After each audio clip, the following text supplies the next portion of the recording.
Hello, everybody. It's time to shock our systems yet again. Here's the itinerary for the day, because it is but one of many days in this big gamer weekend. I'm feeling it. Sun's shining. It's a little warm. Pits are a little misty, but that's okay. It can still be a big gamer weekend. Oh, hey, it's one of the little serve bots back there. We're shocking the system again. I don't know. This game's really fun. It's in my brain. It's implanted itself like a chip. Like some kind of cybernetic enhancement. If only that were topical. Let's see here. I had made it to the flight deck. Really, I need to go to the reactor is what I actually need to do now. But I'm not. Instead, I'm running around up here. That may actually have caused me significant annoyance. Because I don't know where the... I don't remember where the, environment suit is? And the... In what seems like a change in this version... The stupid little...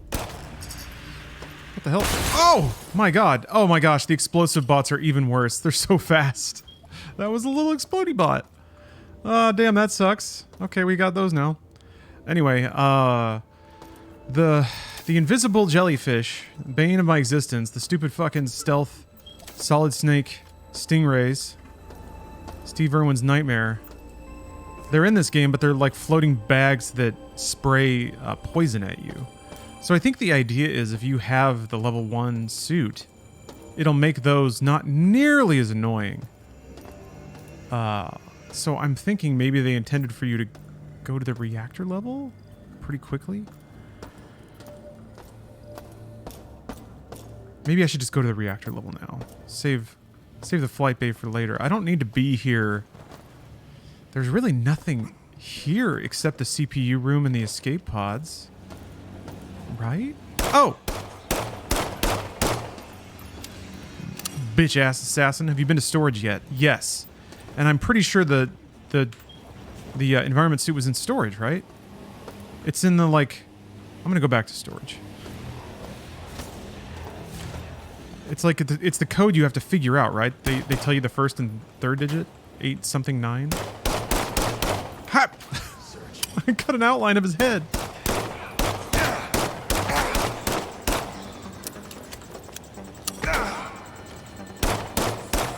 Damn, bro.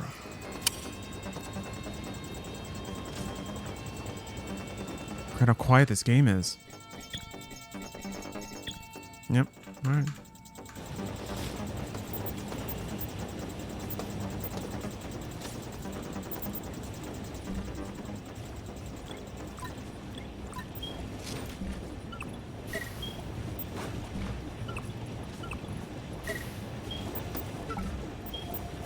I also need to go back to a deck that has a vendor.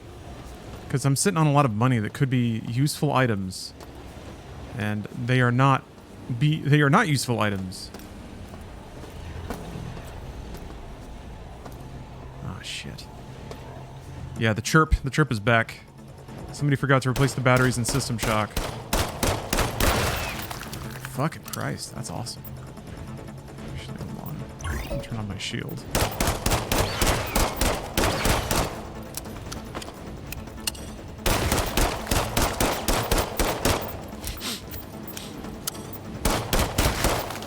A few enemies in the game you can actually kill with a normal pistol.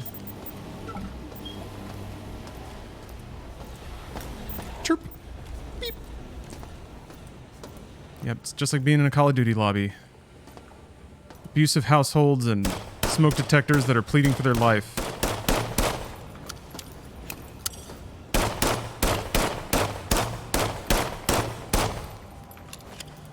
I feel like the ubiquity of that sound is a powerful testament to trying your best to make a device to save people's lives, and their complete indifference to even like putting forward the most basic of efforts into meeting them halfway.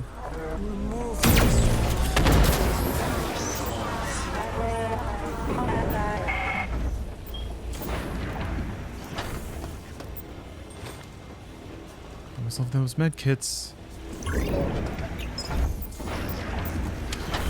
Just a couple of cyberdactyls. Nothing we haven't seen before.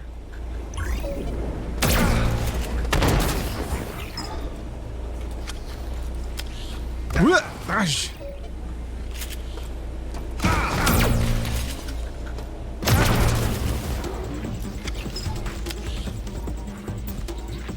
Yeah, the difference in enemy and weapon balance is kind of interesting because I wanna give no shits to these dudes because it was just like one mag pulse shot.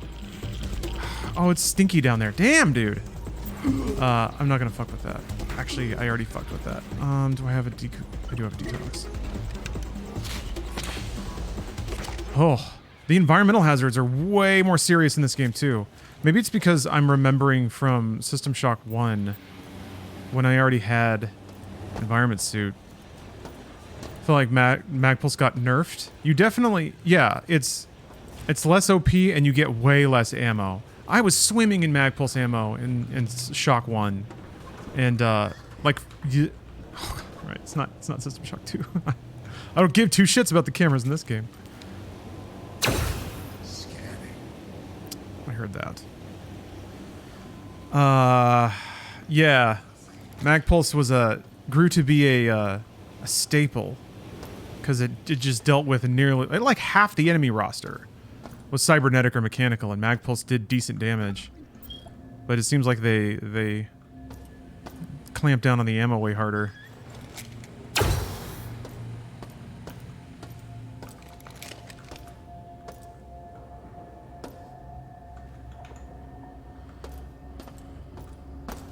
For that gun. It's interesting. I have plenty of pistol bullets, but pistol bullets don't do shit. They take out the easiest enemies. Just completely fleshy enemies. Who cares, man? I guess they're good for shooting cameras at this point. Oh, jump jets. Whoa, what are you doing down here? Oh, turbo boots. Nice. My skates. All right, well, I can do the ramp now. Those look awesome. Holy shit. I want them.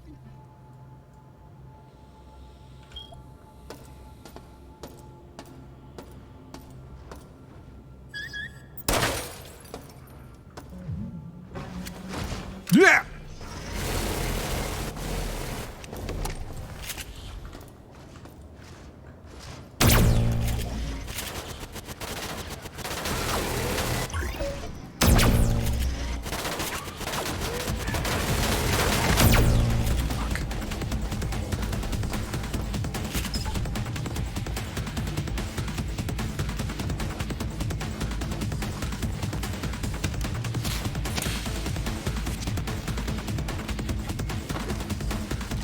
Is he down? Okay. What's the use for the new scrapping or credits system? It's pretty straightforward. Some of the bigger items like broken guns have like a recycling credit amount that's listed on the item in like the tool text. So if you bring it to a recycler, it just spits out that amount of money. Or you can vaporize an item in your inventory and it turns into this scrap. And that stacks, I think, up to 100. And then it says 100 for 1 credit. So essentially, if you really want to, you can just be picking up all the junk items and vaporizing them. And, you know, I think the most common junk items are worth like 1. So, you know, if you're just hoovering up everything and vaporizing it all, then you'll have more money. And you can spend that money on healing items and ammo and stuff. To a point. The vendors do sell out, so it's not like you can just turn every junk item in the game into heals and cruise your way through.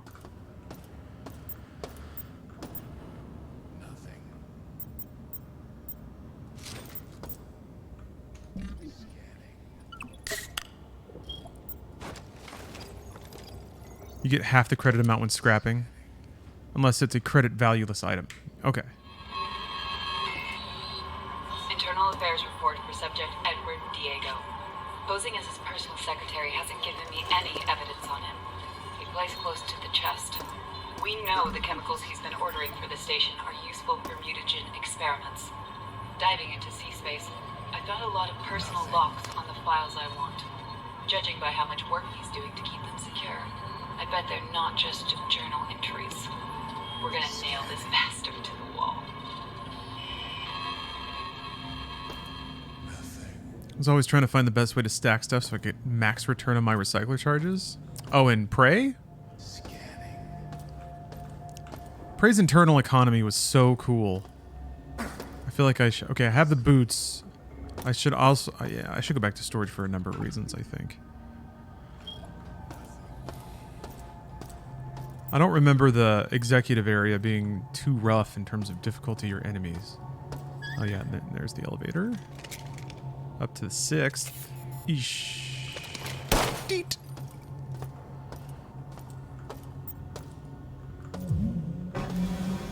Oh, that door's rad. Step right into my trap, you little hacker.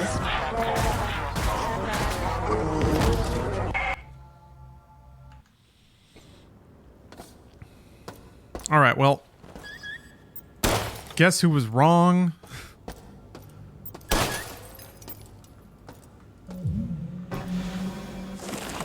Shit.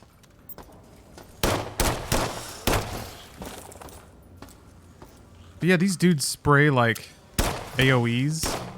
So they're almost like designed to leech away your health. No matter how much you run, no matter how careful you are, they're gonna nick you.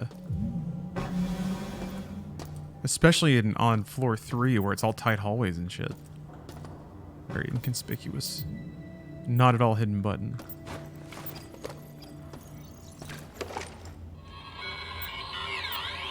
Oscar, wipe and break everything. No traces of anything can be found. The only problem we have is Shodan. Solid That gold AI logs ashtray. everything in an encrypted database that is beyond even my clearance level. I picked up a hacker to help us gain access. With control of Shodan, we will also own the robots and other systems on the station. They will be our shield.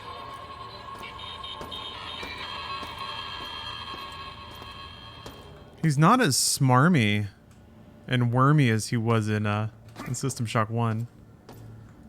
Oh, one of these has got to be a hidden book, right?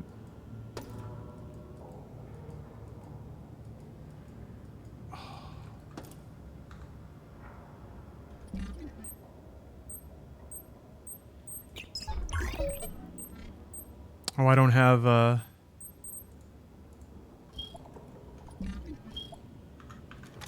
don't have night vision yet.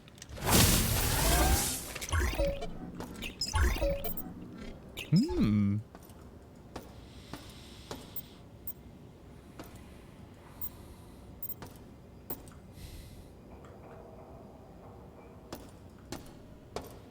There's got to be hidden switches and secrets in here, but maybe I don't have the super secret eyes for them yet.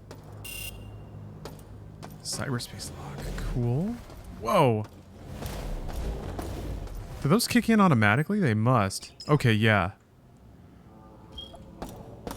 I thought I was really zooming there. Does it not cost energy? I guess it doesn't.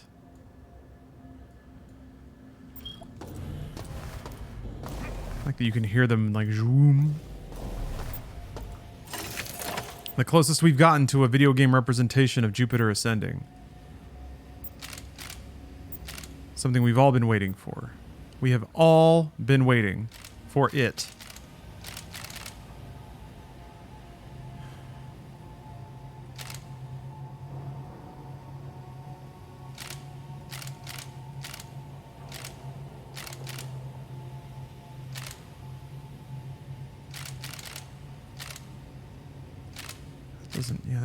That's so weird.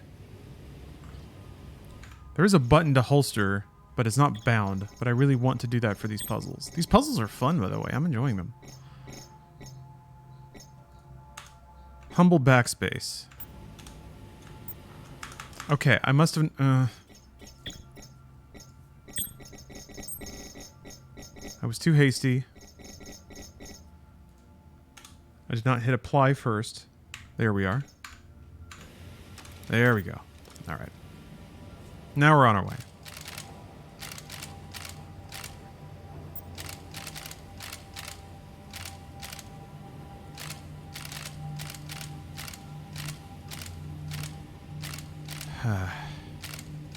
That's not gonna work.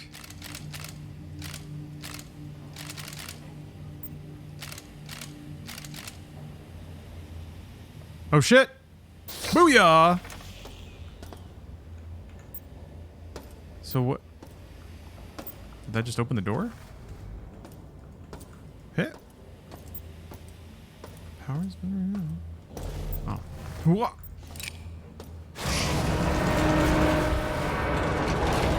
Oh, good. Hey. All right, all right. Oh. All right. It is, in fact, a big gamer weekend. Oh, yeah, man. Shodan got me that time. Really licked me good. One of those times you're playing a shooter and you, like, shoot someone in the head so hard that they disconnect from the match. Like, blast them out of the lobby. It's a perfect feeling. There is no greater accomplishment in this world than trouncing someone so hard at a multiplayer game that they have to disconnect. People get pissed off at DCs and fighting games and stuff, but nah, man, that's like the greatest victory. When you not only win, but you make somebody mad. Oh, fuck! Now I'm mad. I'm really, really mad. Hoping to... Maybe I'll collect a few of those in Street Fighter 6 later today. Odds are low, though. I want to establish expectations.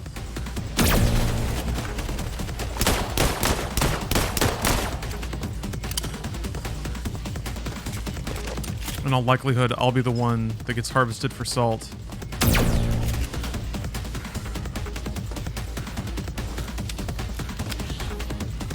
Hey, what's up, White Rabbit Object? Always a pleasure. Oh, okay, this is the middle area between the two bays. Yeah. Well, shit. I guess I can try to kill all the stupid guys in there. I don't remember there being a lot of painful respawns in this level. But I also don't remember there being really anything of value in the bays themselves. Ugh. Yeah, even these little mech dudes shoot biological goo, which is strange. It seems like it's almost like pointed that if you're running into a lot of these guys, they will fundamentally be easier on you if you have the environment suit.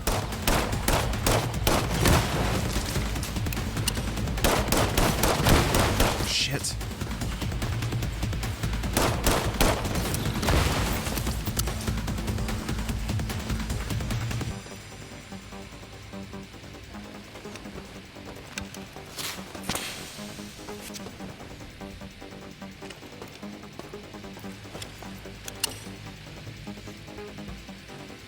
Oh, you missed it in your last Street Fighter session, but somebody got chat rolling by comparing your saltiness to Clark Griswold in Christmas Vacation. Yes. That's the best I think I can hope for. That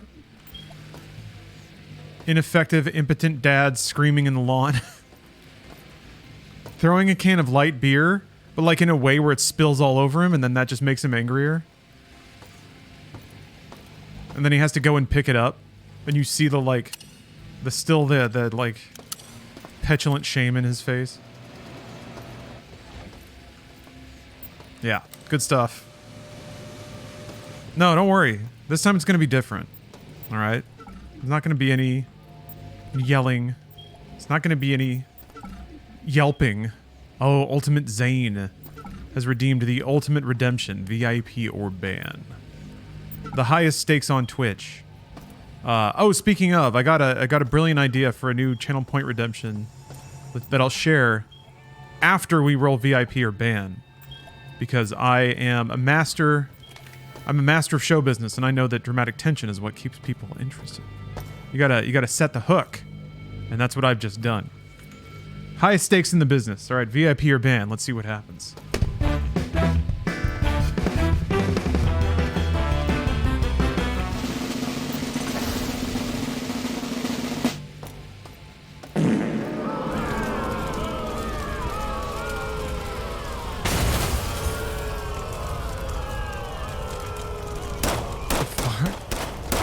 Well, that was tragic on a number of levels. Something exploded. But then also, yes, I have to ban someone from chat now. Non-emergency. Life pods disabled. Well, Ultimate Zane, you meant to redeem the VIP? I can't undo it. It's too late, yeah. Listen, my power is absolute, but even it has limits. One of those is that once you've redeemed the channel points, and Twitch, not me, Twitch has decided that you need to get banned. I'm just along for the ride now. I am but a tragic bystander in this story. I may be your executioner, but that does not make me the one who doomed you to this fate. You are banned. You're banned for an hour. Also, Remix wanted to change Sonic's color. I had to move Sonic off my desk. So here he is. He's not on. Luckily for you, I have a micro USB cable right here. Let me just plug him on in. The problem is, it's like, it's not the highest quality, so Sonic may be out. Sonic may be gone. Sonic's not lighting up anymore. Well, hold on. Yeah, might have to take that one. I have to take that channel point redemption out here. Actually, I'm gonna go ahead and do that right now. Rippin' pepperoni Sonic. Oh yeah, right, my cool idea.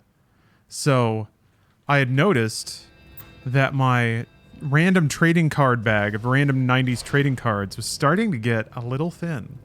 It's by no means about to run out. But that plus like running out of VIP slots, it's had me thinking about, you know, I sit outside, I stroke my beard, and I think, I muse. Everything has an ending, of course. But I'm not quite ready to say goodbye to trading cards. Not marbles. That would be really hard to mail. No. I just went on eBay and typed in assorted trading cards. And wouldn't you know it, there's a lot of bullshit that no one wants out there. So I got like 3 boxes of random lots of old abandoned trading cards. And the picture had stuff like, I think there was like a Designing Women trading card pack in there. A lot of like 90s kid brands and stuff.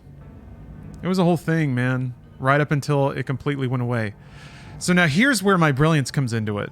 I was thinking about this. I was like, I'm gonna have ass loads of meaningless cards. How do I deal with it from there? Because card opening is such a huge, that's a moneymaker on Twitch, right? So here's the plan. I will now have 2 channel point redemptions. One is to win a trading card, and another is to open a card pack. If you redeem the card pack, then I switch to a camera, open them on stream, we flip through them, and then those get added to the pool of giveaways. So the draw, theoretically, won't always be a grand reveal. You may have seen it earlier, but I think that's okay. I think the double reveal, like there's meaning to both sides of that narrative. You see it the first time in the card open pack, and if you were the one who redeemed the channel points, then you even feel kind of connected to it. And then if you see it again later, it closes the loop. And then you know that your channel points have lived on and connected you to another high intelligence Lawrence viewer somewhere out there. So, yeah, that's the idea. Can we pick a card when we draw from a pack? No, you cannot. No. That wouldn't make it Gamba, would it? There's no mercy system here. You have to like redeem the card pack and then redeem cards until you get that one and hope that nobody else gets it first. And if they do, then maybe you can contact them and work out a trade or a deal or something. I do think VIP should expire and we should have to re-roll our status. I'm leaning towards that too. I was hoping for a system where I'd never have to take VIP away from anyone. But I'm kind of okay with that being temporal. I do hope that it doesn't seriously piss anyone off. I hope that everyone takes it in good stride.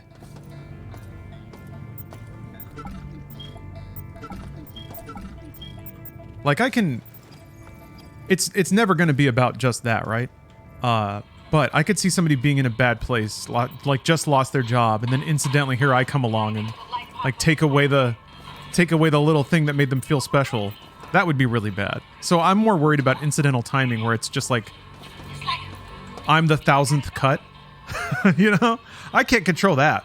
But it's still something to think about.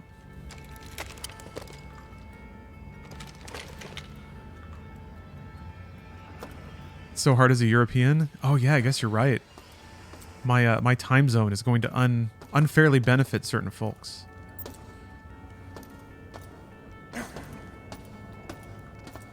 This is why I have to implement my other dark plan, which is to put a sub goal on every stream to let it run through to the next time I stream. That way people can not only harvest channel points, but then that's actually the real brilliance there, is you invent a marketplace of value where the real world cost is negligent. You get people to emotionally invest in things that aren't costly to produce. So I create this whole fucking mind boggle around channel points and VIP, get people hyper invested, and then I monetize letting the stream run. But it's not explicitly connected, you know. I just set up a vicious mind game, and I let people think that they figured it out themselves. I let them think that they've exploited the system by just blasting me with subs nonstop. They think they've won. Little do they know. Yes, that's how to do it. That is how to do it. Oh boy. I can't believe I've just solved Twitch.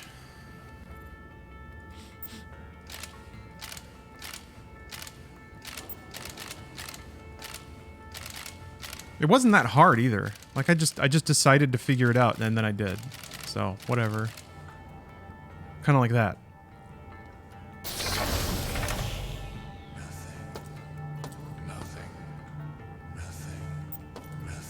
Oh man. The enemies are like chanting in the hallways, much more like System Shock 2. That's so good. Also a diegetic way to give the player information that makes it a little more fair.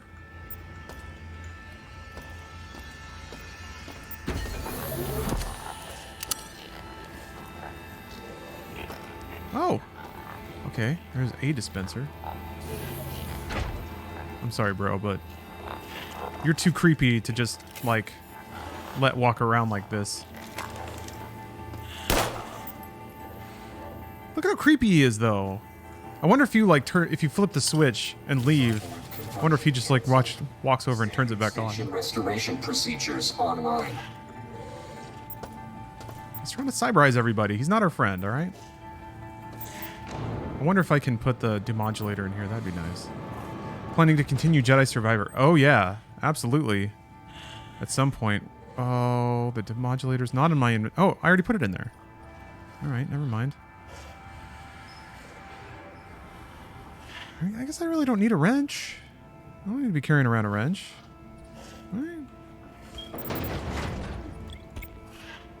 Goodbye, wrench.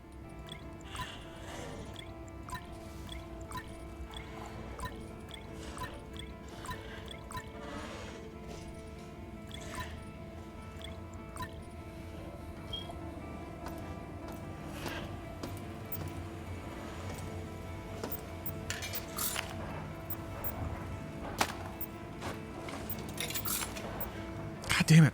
I can only buy 2. You're kidding me. Who gives a shit about stamina?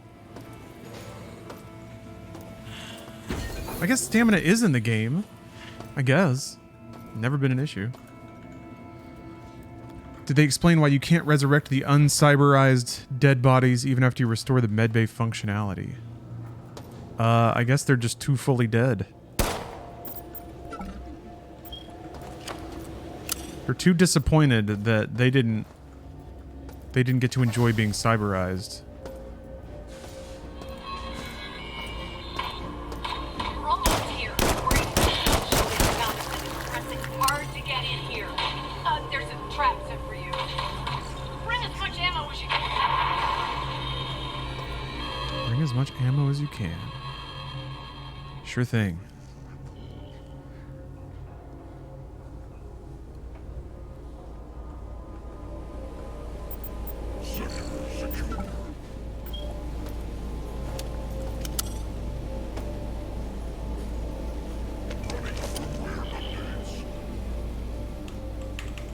Why can't I charge it? Oh, does that require... It requires energy to do that? It do. Alright. Alright, okay.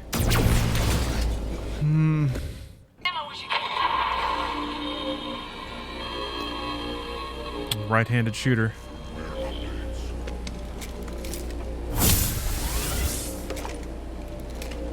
I don't understand how or why there are dinosaurs actively floating around this place. Biological experiments. You see, nanobots. Perfectly rational explanation for all of this. Nanobots.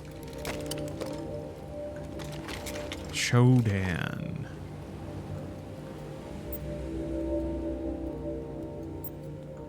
Doot. I always feel like I land so dainty. Deet.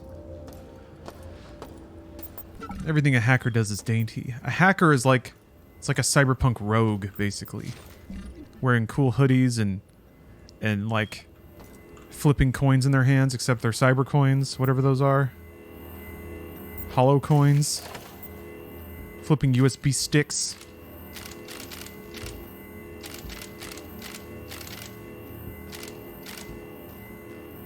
You know they'd be doing that. Oh wait, I should probably go backwards from the end. Which is there. Alright.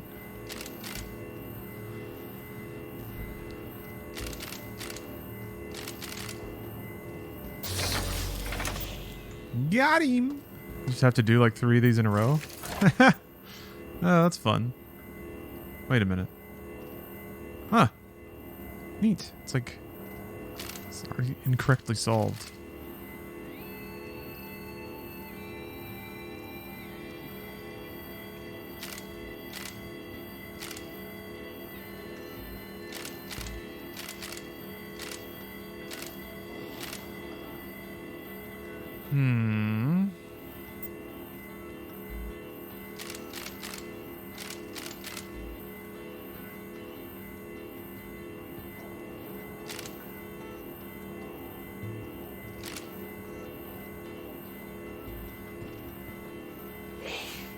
Bless. Oh yeah. It wouldn't be a big gamer weekend if we didn't have Steph obliterating COD lobbies. Which we will have very soon. You get everything on this stream. Channel point redemptions. Trading cards, like I said.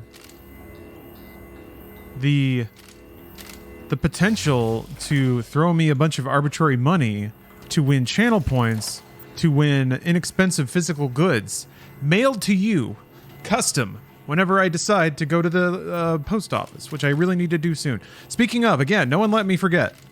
This is chat's fault, and it has been for a long time. No one let me forget to do a bunch of giveaways. I got a bunch of stuff to give away. I got a lot of Summer Game Fest merch that I got to drop. I don't want to hang on to this stuff. It's got to move. I got product and it's got to go.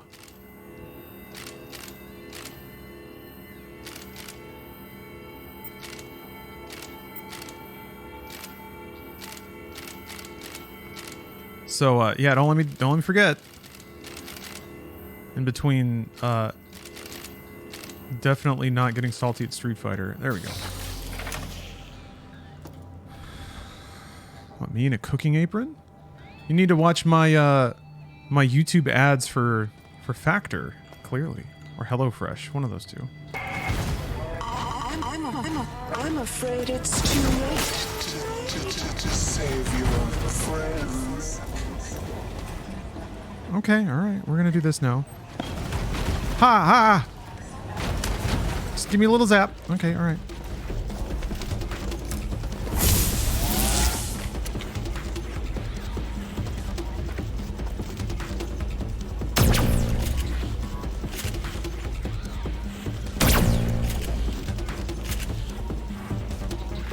I do how like it is one of the cyborgs that you get turned into if you die. do forget, we are sending you things as well, Sir Lawrence. That's true, you are. Sending me good vibes. I seem to be streaming Phantom Liberty. Maybe do a subathon and do all the giveaways then. That's an interesting idea. I mean, we don't... when is Phantom Liberty coming out again? It's a while, right?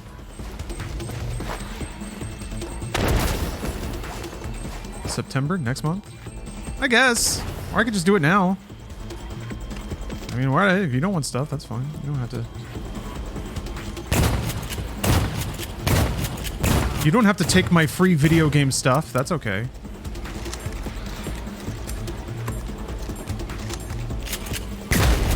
There we go. Sheesh.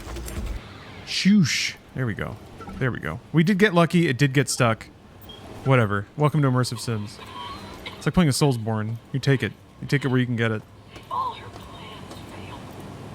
Shodan. Actually, I bet there were a lot of cool animations of that thing jumping around. There's gonna be another one, though. That's not the only one. You have to stop her. You have to stop her. Oh, dear God. No. No. That's cool. So I guess that was Anna. Anna was badass enough to be turned into a cyber spider bot. She's joined the class of hacker.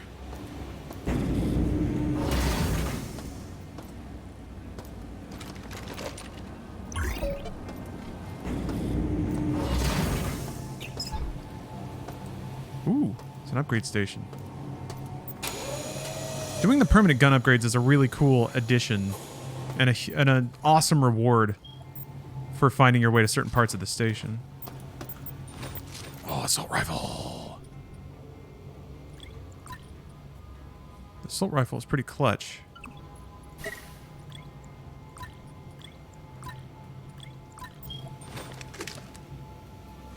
Dude, that's so pretty. Look at that gun. The stupid ribbon cables on top? That's so rad.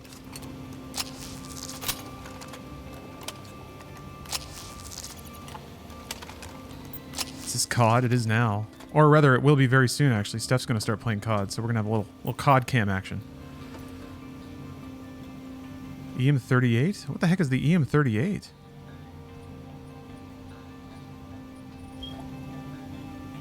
I mean, I'll buy it.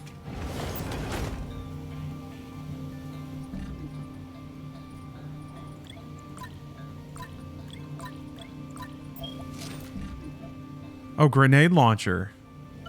There's a grenade launcher. Okay.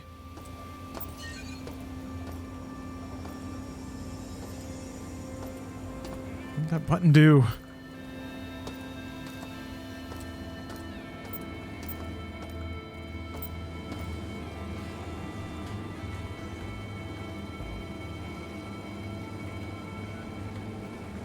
I guess I'll know when Steph's at it. I'll hear the explosions and screaming.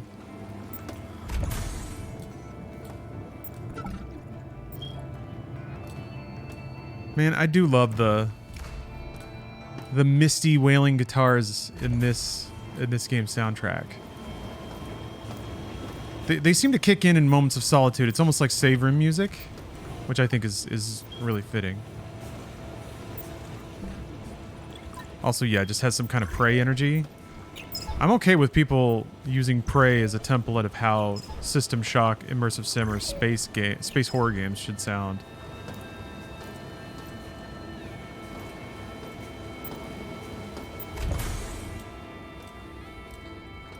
Was there just one long cable going to Steph's setup? No. Network. I have a laptop over there with an Elgato plugged in. Capturing and passing through the Xbox stuff. And then NDI plugins can send encoded audio and video over the network to OBS. I'm in version hell though, because there's like this specific intersection of plugins I've started using. And to have them work with NDI and stuff, I have to stay on a particular version. But whatever, not the end of the world.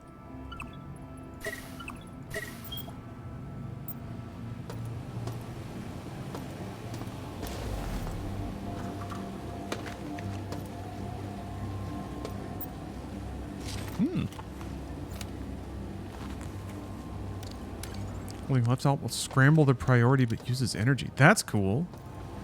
So you kind of have spells that you can cast.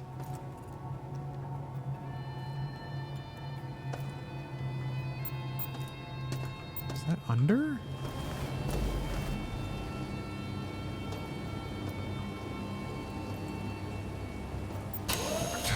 Spin around like 3 times. Huh? Looks like there's a hallway there or something.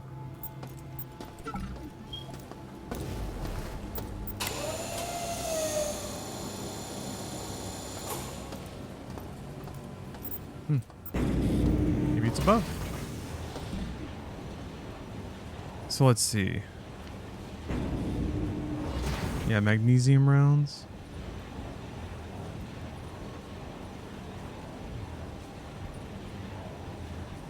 What do magnesium rounds look like? Okay.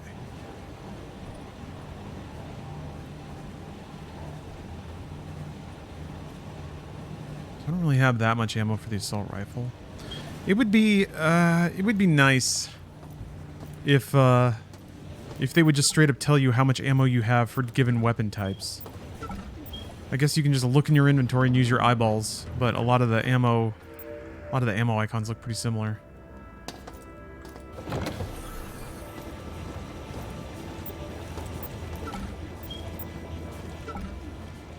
Okay.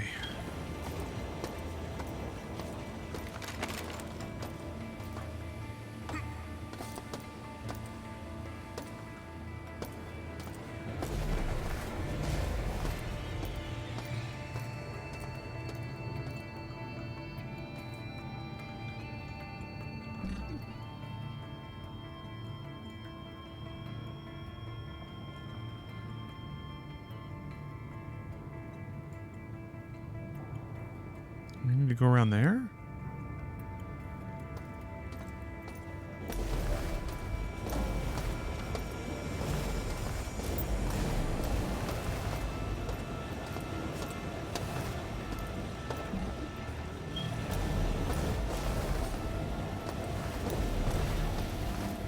Using these boots kind of makes it feel more like System Shock 1 too.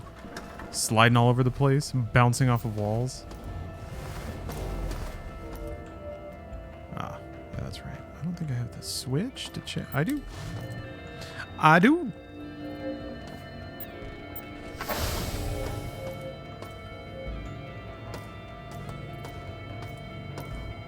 Man. Ugh, this looks so rad.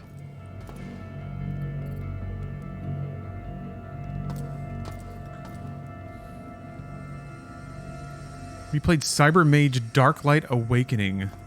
No. That sounds rad, though. Cyber Mage Darklight Awakening.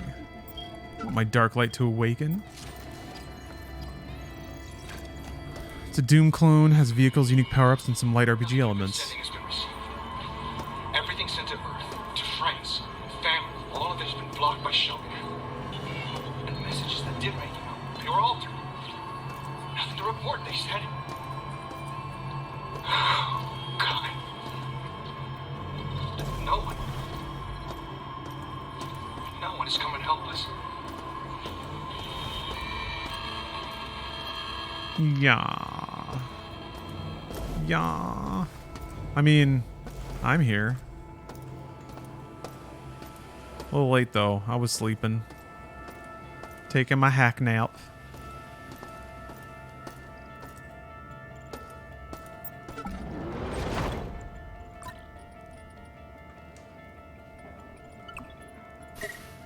If I vaporize one more thing, I can get another credit. Who cares? How many people have you helped?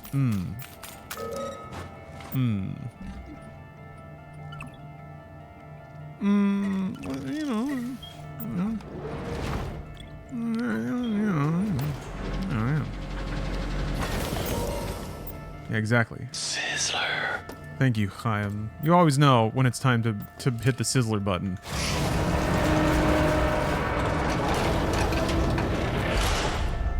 Alright. Okay, stinky room, got it. Oh, Oh, I heard a bang. Bang. Look at that.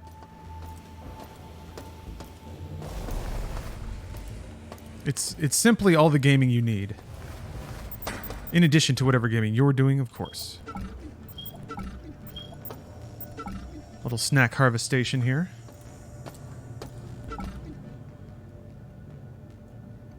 Okay. Okay. That seems like a conspicuous door. But I can't reach it from here. But I can reach it from here, I think.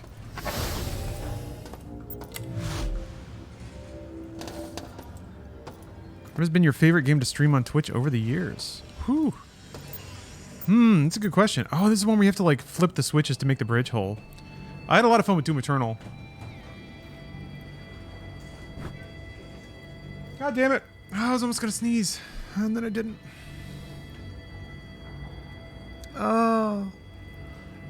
Ace Combat was really fun.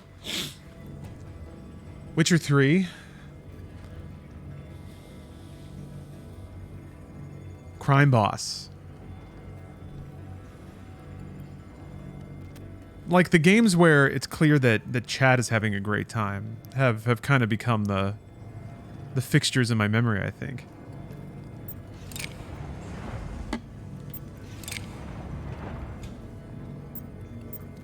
Yeah, I played Neon White a little bit.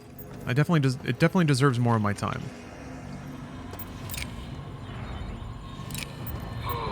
The Flight Bay 4 service bridge has blown several fuses again. I've set up a temporary relay system in the bay's control room to test which bridge mechanism is causing the overload. It looks like the switches are now causing bridge sections to extend out and retract in. Here we go. Almost randomly. It's not ideal. It'll have to do until we get new fuses in. I think I have to run back around.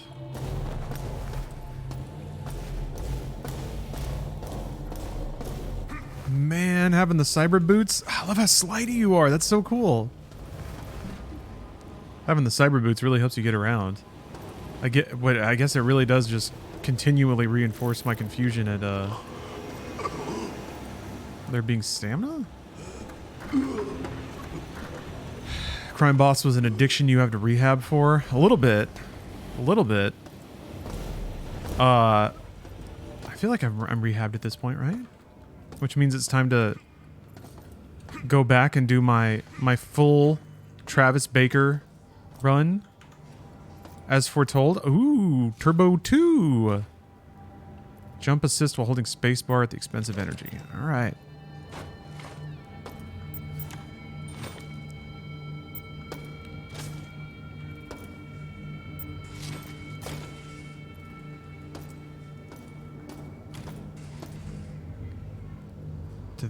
I wonder if they mean for me to float over there now. But do I have inventory space to pick up an upgrade kit? I do not. Huh.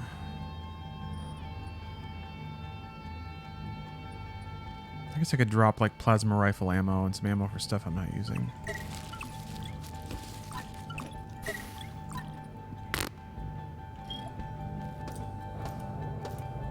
I guess there might be a switch over there.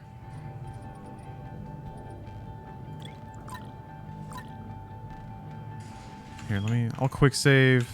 If I can extend a bridge, then might as well do it now. Plus it'll help me learn more about the hover boots. Trigger warning read-alongs?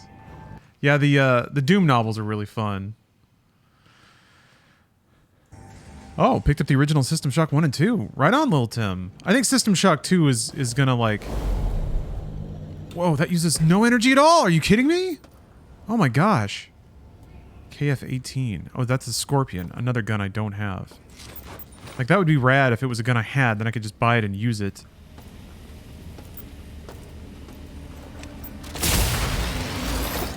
I'm glad y'all like those. I definitely have a lot of fun doing those. Okay, I was able to open this door. Stuff just shot at pieces of garbage, so you know things are going well. Oh, it's one of these. Okay, I need to go to... Hold on. Where's the elevator thing?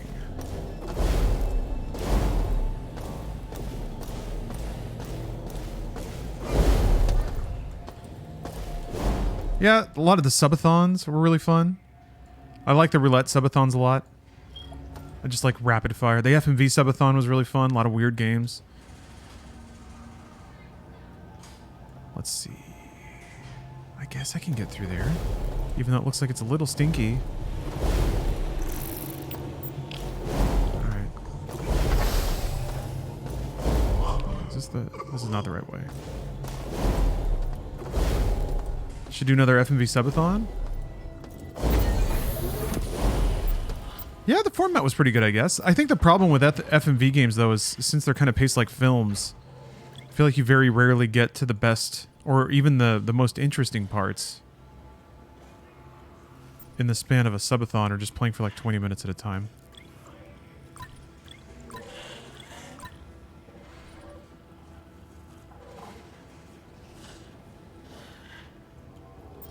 Yeah, Final Fantasy 16 thought subathon. The problem with that is, I've run into this with new releases on Twitch, is that not everybody wants to watch a stream of a game as soon as it comes out, especially if it's like a story-based game they're intending on playing. So it's a weird intersection. Weirdly, and also like it has to like hit something in the critical consciousness too, because like Diablo 4, nobody wanted to watch that until it finally came out.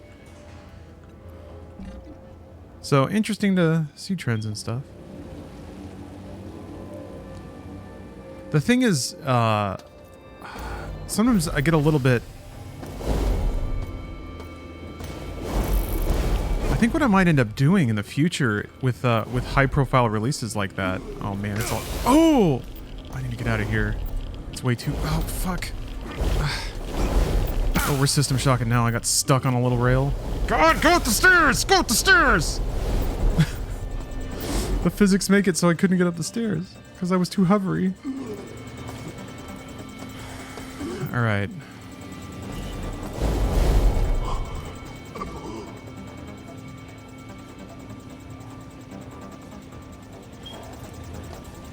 Yeah, I'm still trying to get a read on how to handle new releases. Because I don't know, like playing stuff as soon as it comes out is all well and good, but I don't really have much of a reason to do that. I can be equally happy playing a new release as I can playing something that's been out for a while. It doesn't have like that aspect of people not wanting to spoil it. What was I gonna do?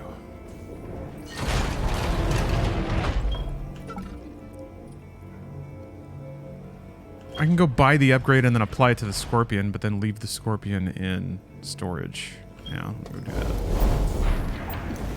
Watch a lot of retro. Yeah, makes sense. It's almost like I kind of understand it because that's kind of what I do. Is I use streams to get exposure to games that I'm not playing or don't even know about. I don't really need streams to tell me that a game that I already intend on playing. Oh, I don't have enough money? Wow, look at that. All right, never mind. I'll be back later. Good thing I bought the freaking grenade launcher. But yeah, a stream that's like of a game that I intend on playing doesn't have a lot of value to me. He plans on streaming the first original Fallout games. Whew. That would be fun someday, but I got a lot on my list. It's higher priority than that. No Fallout 1 or 2 until I finish Dragon's Dogma and Disco Elysium. Those are the rules.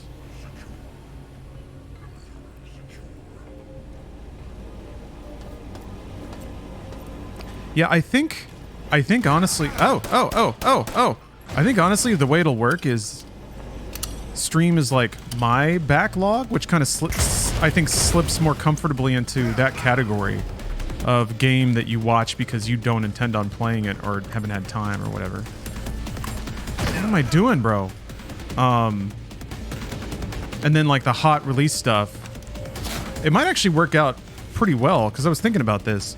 Hot release playing is, in terms of content, I apologize about if any. This is just me sorting out my own thoughts on the matter, by the way. So I apologize if this all sounds really pointlessly masturbatory about my specific situations, but oh shit, I'm out of fucking mag pulse. I'm out of fucking mag pulse. I think the content flow is backlog older weird games, stream. Newer hot releases, play off stream, just so you can get through it with maximum intensity, have all those thoughts present, and then like record content about it. YouTube videos and things like that. So, but then part of me is like, if I'm going to be playing it, why not stream it? But there is actually a little bit of overhead involved with streaming, and if I'm rambling, I tend to miss things. I notice it pains me to say it, but I miss a lot of details if I'm looking over checking chat.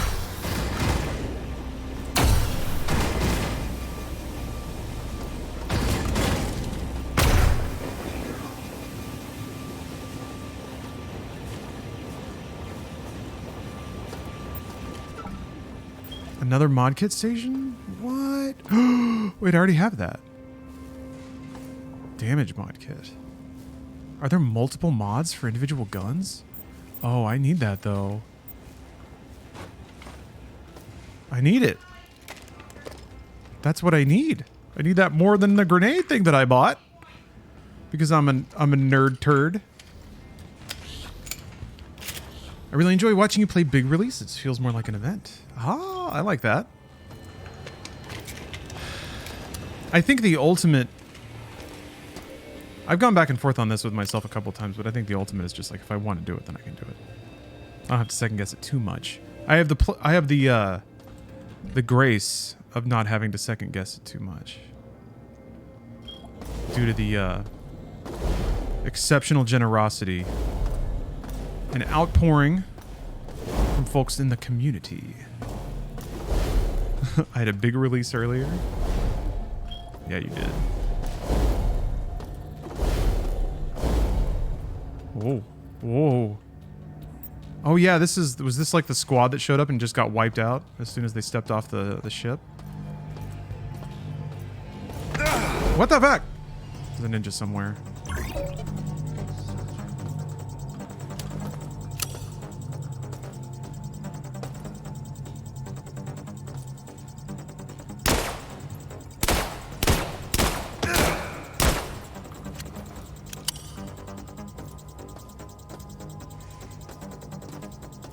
Yo, what if I just replayed Crysis, though?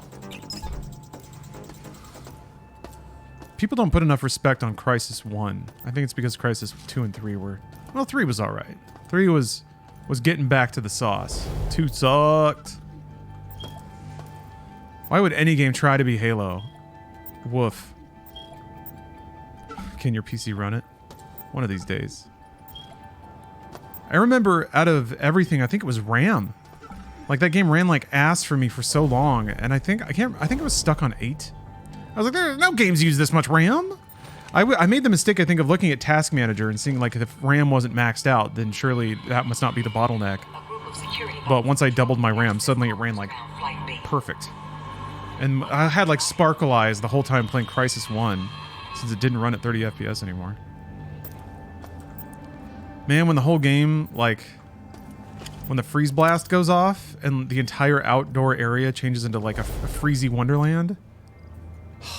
Or when you're floating around in the alien ship. Those sequences were incredible. I don't think many... Well, maybe I'm projecting a bit too hard here. It took me a while to play the game until I got out of like the first area. The jungle zone, basically. And once I did, I was like, holy shit. I didn't know there was this much game here.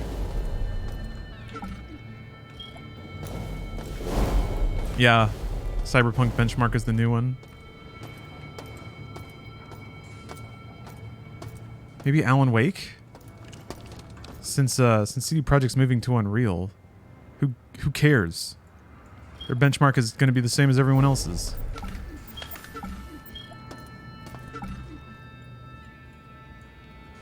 RE Engine benchmark? Yeah, the Forspoken benchmark? Yeah, Luminous Engine. Can your computer handle the Luminous engine? Is 16 using Luminous? It must not be, right? Because it's Creative Division 3. Did they make their own engine again? Oh, is it Unreal? Really? Yeah, I think you're right. That's why it's such a change of pace for Square. Yeah. Wait.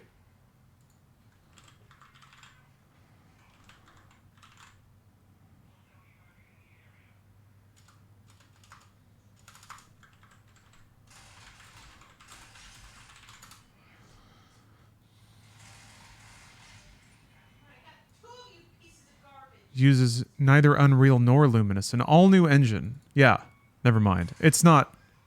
Yeah, it doesn't use Luminous because nobody wants to use that. But they made another engine. Yeah, that's what I thought. The Madmen. But this ought to be the last one for a while. Hopefully Yoshi P knows how to make sure that people don't keep doing the same work over and over again. Crap, I didn't mean to use that. Oh, whatever, I did. Pull, thank you for the sub. Appreciate you.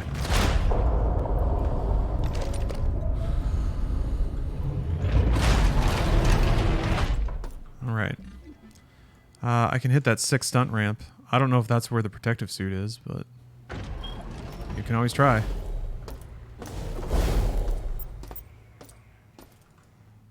Provided I remember how to get over there.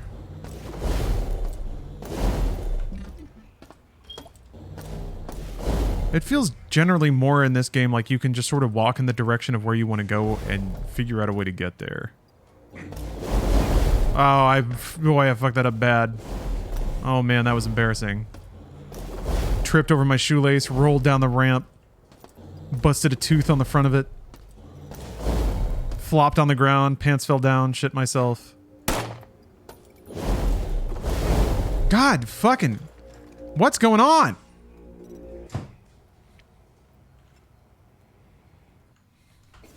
Alright, something's going on there. Something's happening. It's not good.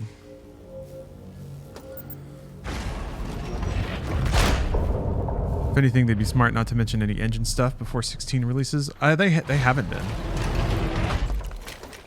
It hasn't really been a point of the like marketing or messaging of the game, I don't think. I think Yoshi P talked a little bit about needing a particular technical benchmark.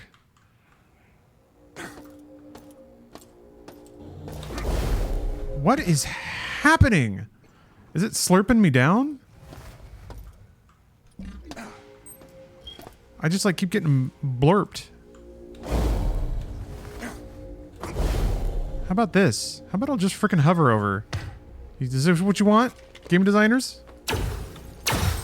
Nice jump, insect. Right.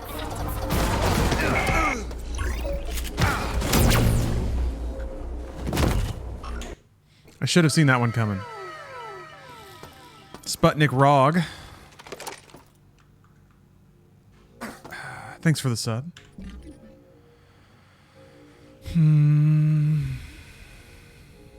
Yeah. Might as well use it.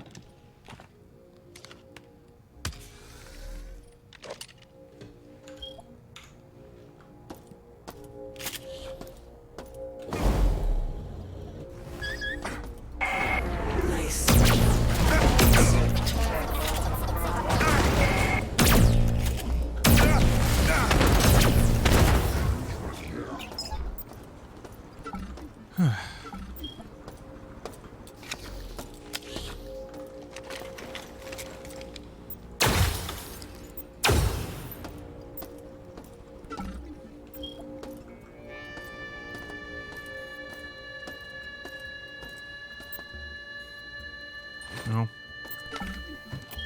Target identifier. Batteries. Well, that's disappointing. Let me poke around in my media to see if I can remember what the heck they wanted me to do to find the repair suit.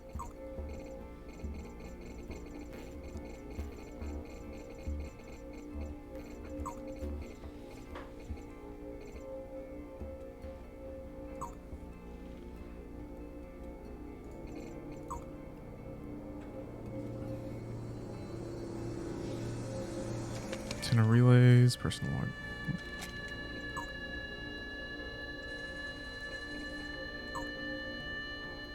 Okay. AP grenade, cleaning supplies, storage room, beta service. Doesn't seem to be a whole lot of chit chat about the environment suit. Oh wait, I was looking at 3, not 4.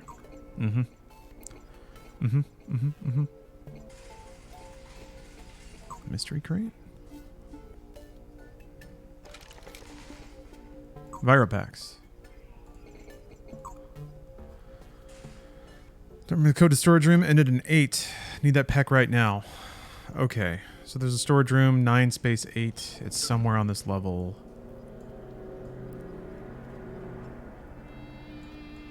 I remember it being like vaguely south, actually, like down, maybe down here somewhere.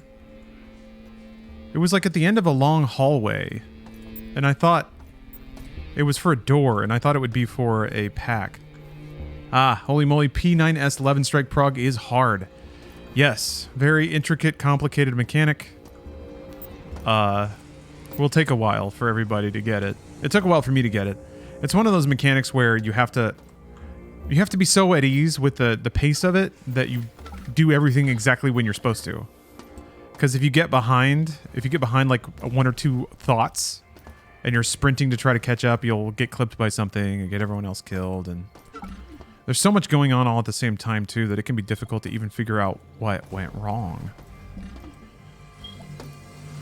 So might end in like misattributing wipes to things.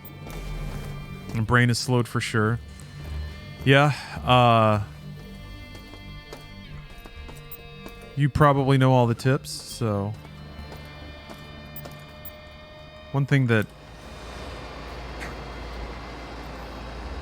helps a bit for me is to watch a POV video of the mechanic, and then while I'm watching it, like, use my eyes and pick out all the steps.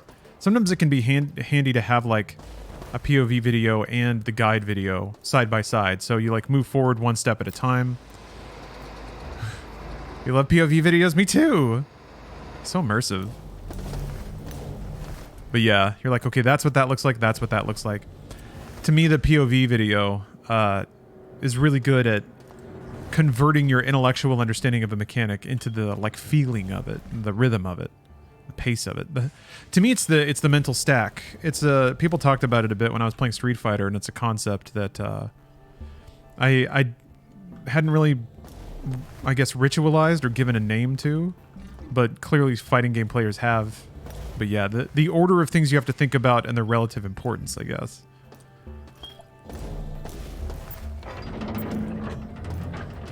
For me now, what I've slipped into is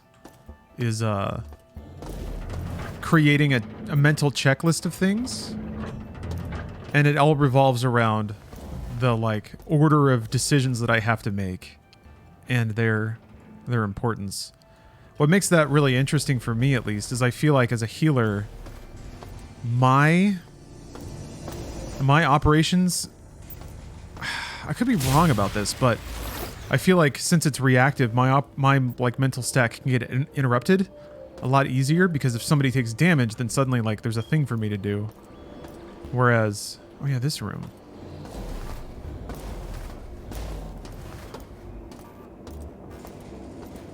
Whereas if nobody gets hit, then my experience is like the same.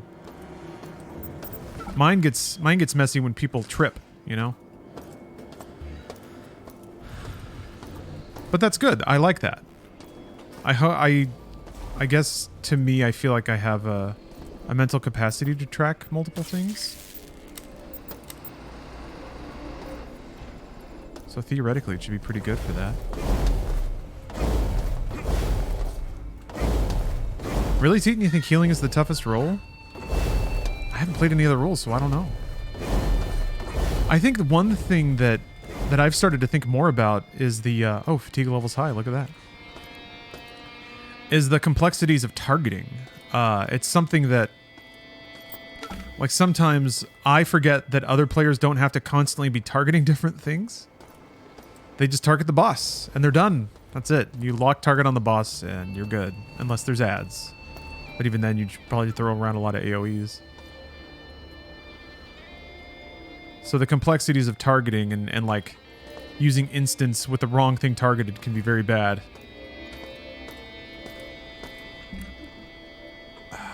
So I guess it's not here unless there's a door. Well, keypads are marked pretty prominently on the mini-map. I feel like there's very low likelihood that I'm significantly missing something here.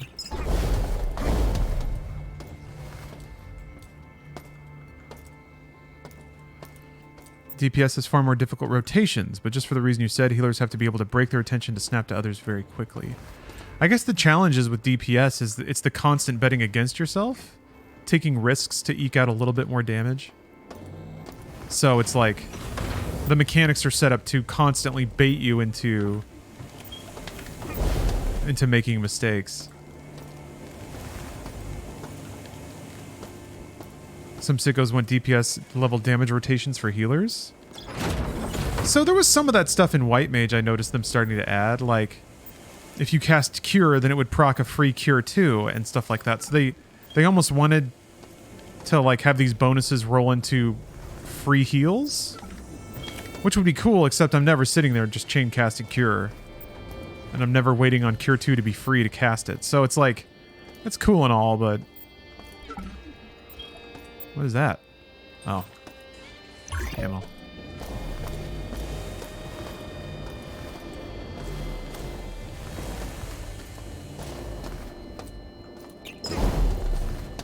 I see a battery. Got it. This thing, man, this thing really helps you find every last item. Guess it's up there.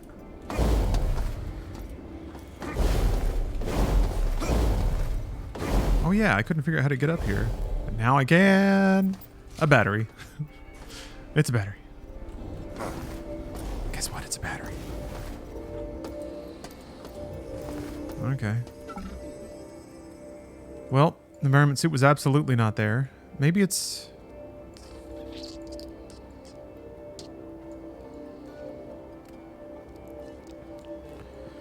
That's where the plastique is. That's a security door.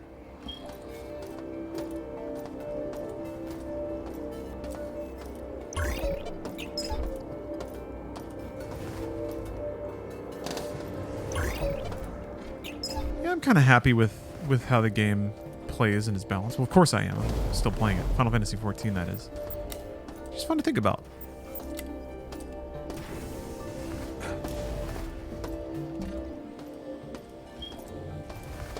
I slowly understand the game on a more fundamental level. It's interesting too because I can feel the same.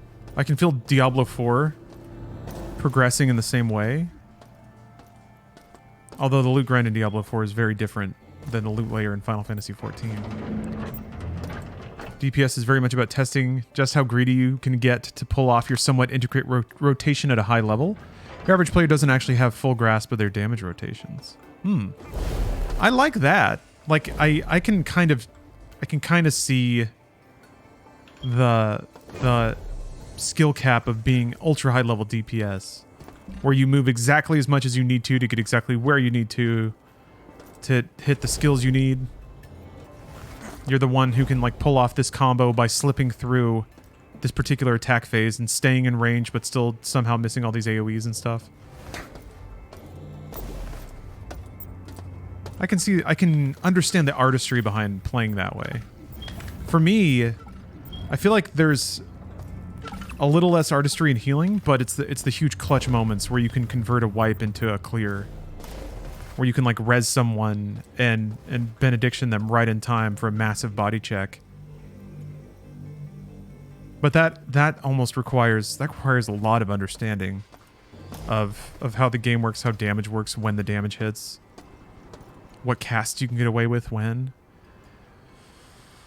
Oh boy, where is this storage thingy?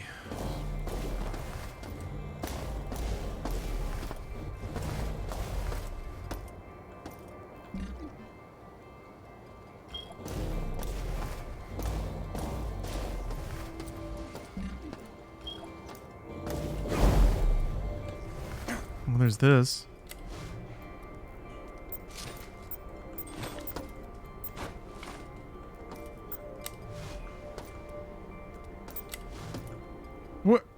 That one swaps it to down as well.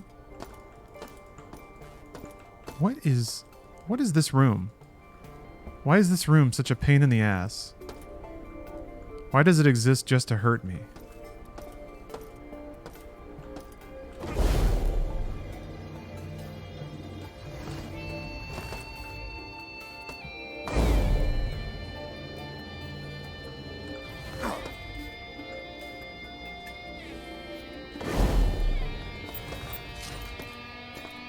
I mean, I'm appreciative of all the med patches.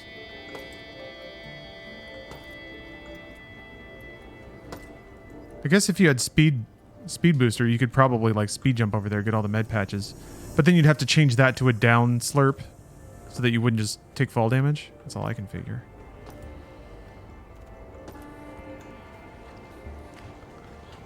Black mages are incredibly fun to watch POV of if you know their job, since maximizing black mage requires as absolutely little movement as possible. Okay. So people just like map out the Venn diagrams of all the damage and find the perfect pixels to stand in. The dancing between the raindrops. It's baffling to me that there wasn't something more meaningful down here than just a switch that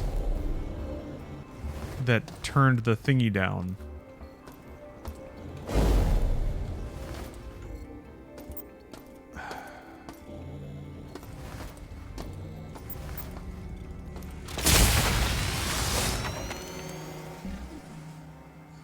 Thank you, Steam Achievement. I am, in fact, system shocked.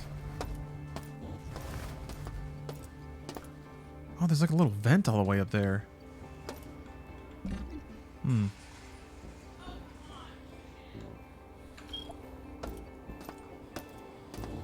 I don't know if I can climb into a vent that requires you to be crouched. That's nothing.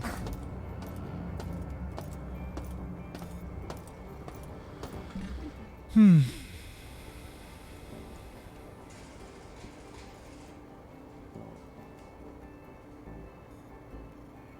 I'm still just confused that I don't know where this code goes. Maybe it's inside this room?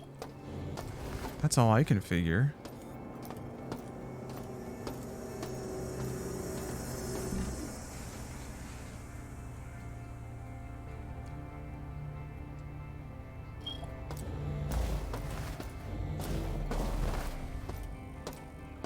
Big empty space southeast of that elevator. Here? Is that a door? That's a door! Okay, thank you. Thank you, Bill. Tiny door. Tiny door. Ah, son of a bitch. Alright. Well, there goes the camera. Oh, there's one more.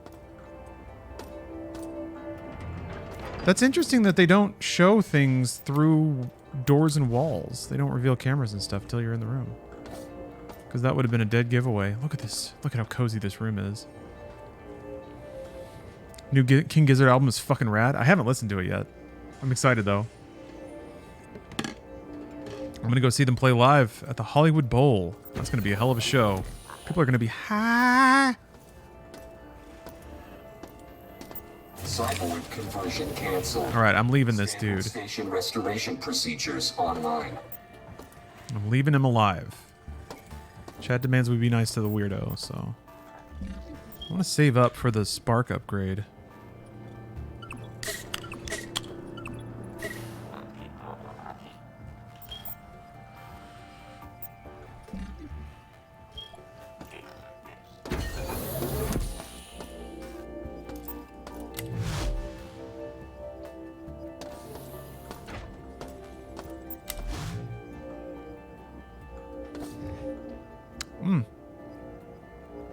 How about that? How about this guy? Whoa! All right.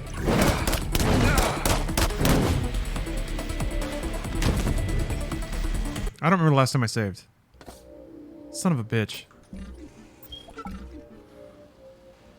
Well, I mean, I'm close to where I need to go anyway. It's not like I was doing anything.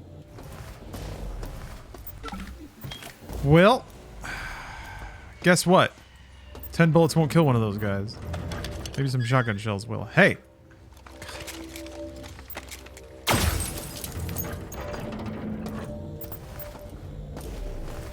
this way, yeah. Is that a liger? It's a sliger. Cyber liger.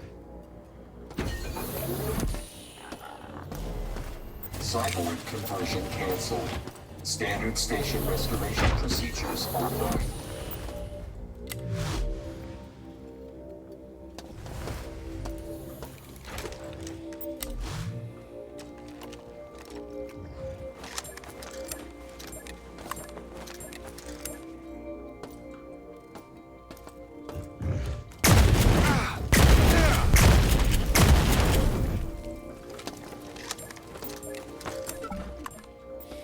It's a gorilla tiger.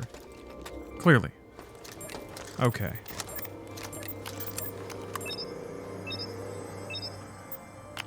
Ah.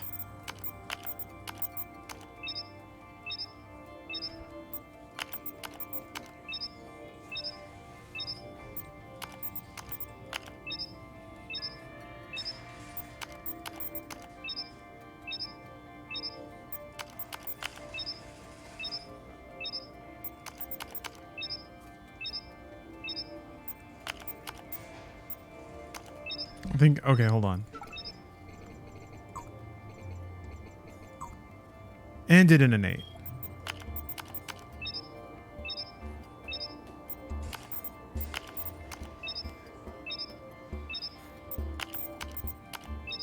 Unless they changed it. Does it not start with a 9 anymore? Maybe I should look.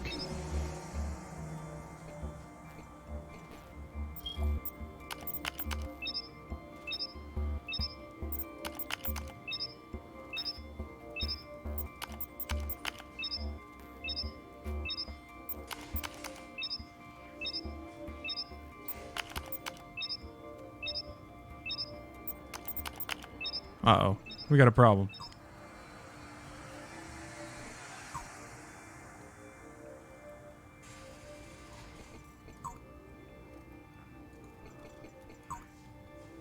Ended in an 8.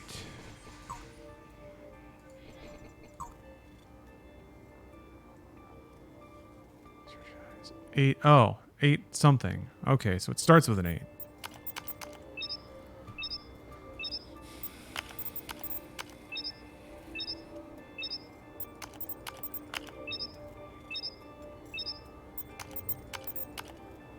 Yeah. Give me that Enviro pack. Strap it on. That looks so cool. All right. Now we're moving. Free pistol.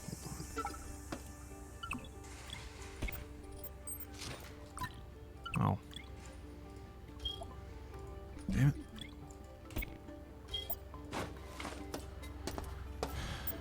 Oh! Oh, a damage market for the Magnum? I'll take that. Oh, plastique. Got some free plastique.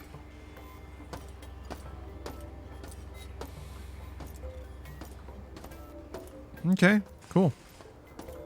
Oh. And I get the camera? And I get the camera? Shoosh. Oh, I'm so thirsty. Just let me slurp, bro. Just let me slurp. Just let me slurp.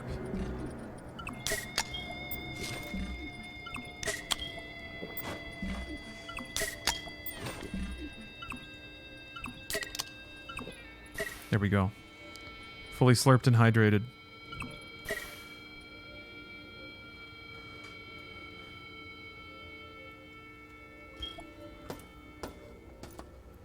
I'm carrying around probably too much weaponry. I don't even have it all on my hotbar. Actually, hold on. I feel like gas grenades are just not... That's not hot. Gas grenades are not magical.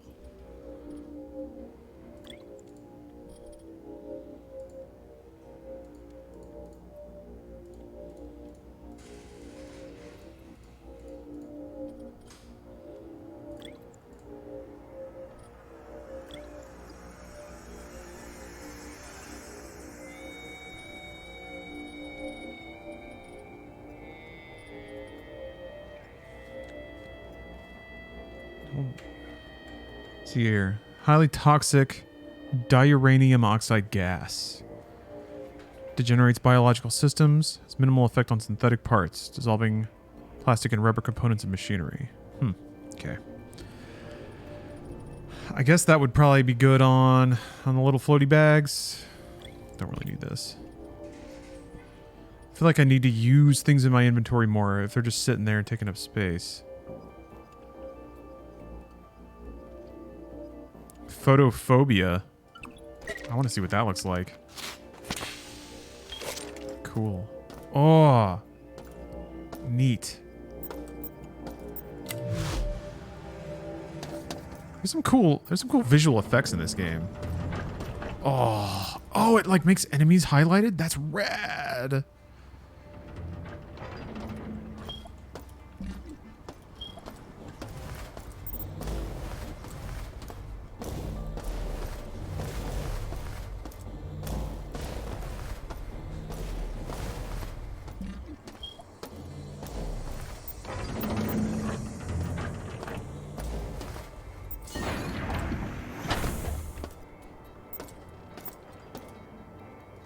Boots V2.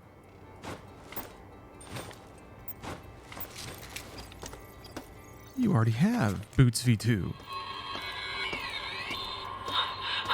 I can't believe she found them. The Project Cortex prototypes. And it looks like she modded them. A live pilot's brain would get turned inside out during the neural link for remote operation. Now we use corpses. And the murmurs. My God. You can hear them thinking.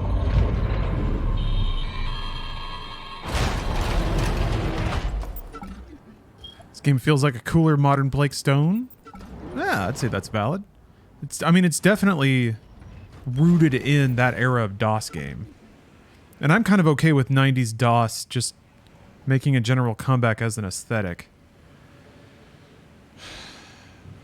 No, I have to go to reactor level. That's right. That's okay. I think it's this elevator. Yes, that goes to. I think 1, 2, 1, 2, and reactor. Yeah, I gotta fuck with the shields. I don't remember where the. Nope. I don't remember where the.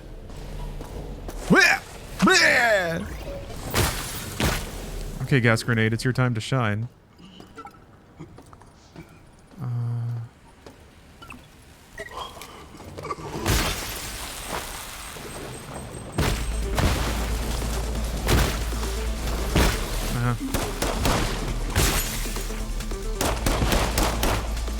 I mean, yeah, that did damage. It definitely hurt them.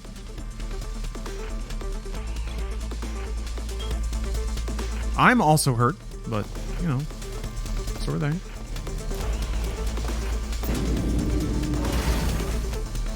Not quite the revelation I was hoping for, but it wasn't bad. I don't think I can get to the dude's head yet, because there's cameras in the maintenance areas. Yeah, I'm not allowed to touch yet. Okay.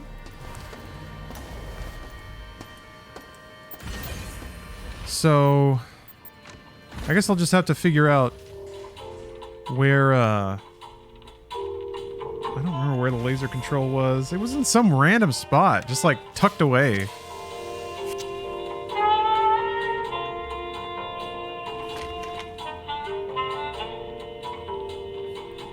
Best we can do is early aughts oval sunglasses. I'm waiting to see those assholes again. And plastic Ray-Bans. They're silver.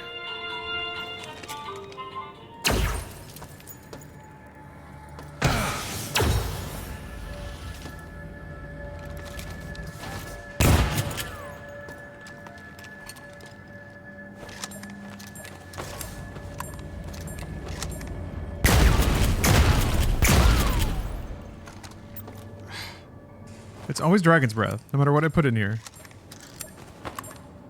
There. Hey! Hey! Another one?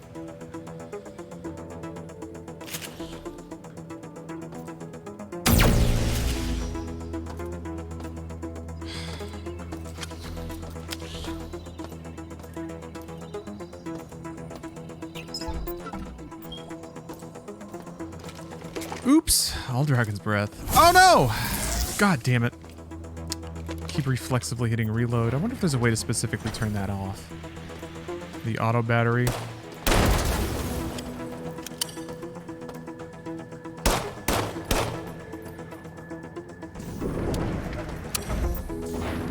Oh, there isn't options? Okay.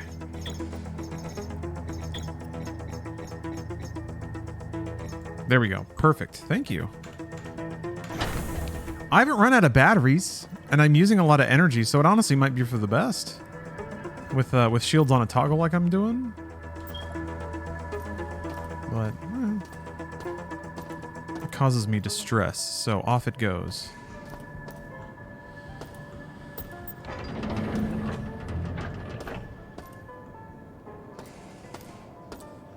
Oh, there's a broken spark out here.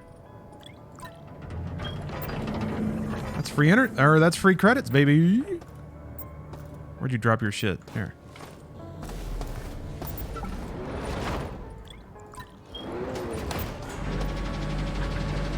They remade that COD map? Yeah.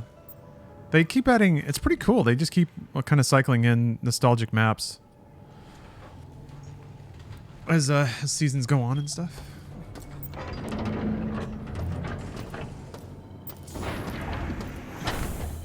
Yeah, you know Steph's out here gaming. You know she is. Oh, okay. This is the shield. Shield? No, it's not. It's commissary. All right. Okay. It is so fun seeing all these environments.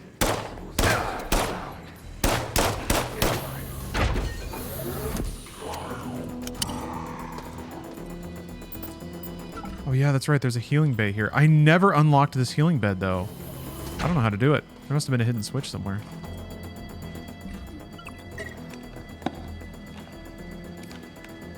Oh yeah, Dirty Scotsman. That's a good point.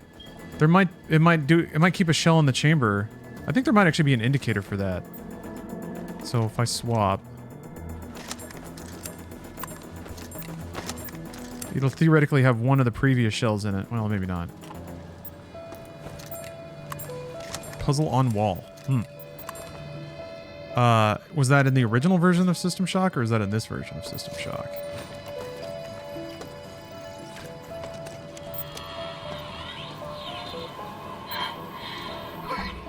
I have the illness that's going around. I'm going to medical to get checked out. Please, don't cut my hours. I need the time, but I need to make sure I'm not getting anyone else sick. Puzzles what opens the med bay. Yes. That's pretty straightforward here. I was more commenting on the original System Shock, because the bed is in that one too, and I never figured out how to open that door. But maybe there was just some puzzle I didn't see. I'm gonna be right back. I have to use the restroom. Hey everybody, thanks for watching. Thanks for spending your cozy gamer weekend with me. Appreciate that. I'll be right back. All right, so this bugs me. I gotta move the Steph Cam group down so that it like matches up with the fade on the sides of the video. Otherwise, there's this weird stripe. You can kind of see it now. It's got to come down a little more. The issue is that is not an overlay. That like fuzzy border is baked into every video.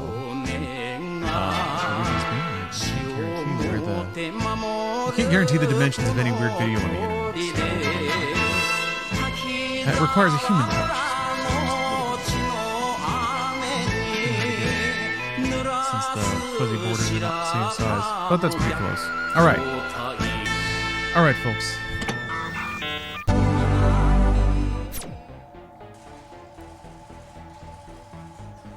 Time for video games. When I paused, I was reaching across my desk to arrange something. And in so doing, grazed the F9 key, which loaded my quick save. So I'm back a few rooms, but that's okay. That's okay. I thought... Oh, yeah.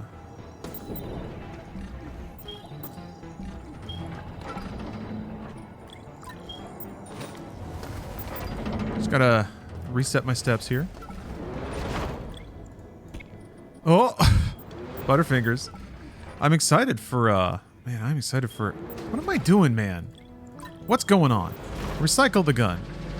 I'm excited to play Street Fighter. The Lies of P demo looks pretty cool. I got that installed. Gonna check that out next. But I'm enjoying System Shock for now. We switched from original to remake just to mess with people. No. We switched because that was always the plan. I wanted to play the remake desperately, but had to do my homework first. I never finished the original, so I wanted to do that. This game could have expanded on room textures and environment details. It could have. They made a choice. I don't think it was the wrong choice. I mean, the game was actually trending more towards a full-on remake originally, since you brought up, like, the scope of the game. I guess they were trying to work in stuff from System Shock 2 and rework some systems and stuff. And apparently at one point they were just like, or I think it was like a milestone meeting or whatever. It seemed like it was internally acknowledged that the feature creep was getting away from them. So I think they rebooted in 2019, which is why the remake took so long to come out. And it's sort of been talked about for a while, but yeah, they were like, we need to just like play it a little closer to the vest. So if you're noticing that this game is maybe a little too authentic, that might be because they might have gone, or that might be a course correction from going too far the other way.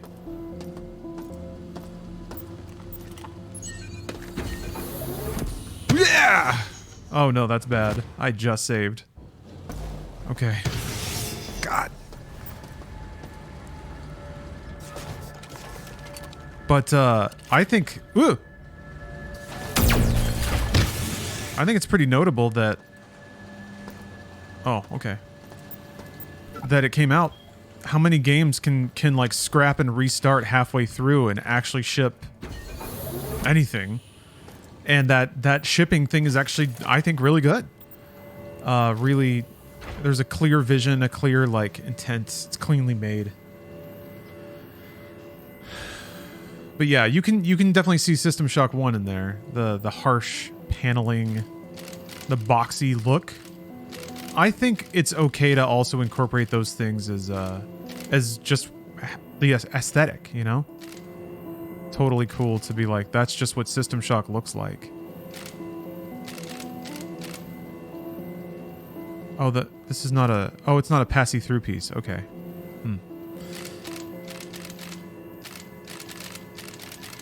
Interestingly enough, for games that are sort of influenced by cinematic hallmarks like Alien or things like that, those are works whose aesthetic is defined by their medium, by the whatever, if like they inherited all the quirk and visual charm of whatever effects and cameras and film stock they were using. It's fun to see something like Alien Isolation nail so perfectly the cinematic look through an entirely different medium. I guess it was less about cinematic in that game, more about just like the actual set pieces and stuff. Everything looked so 79 Alien. It was just awesome. All the chunky machinery. This can go this way, but there's really nothing else going on there, so it can't.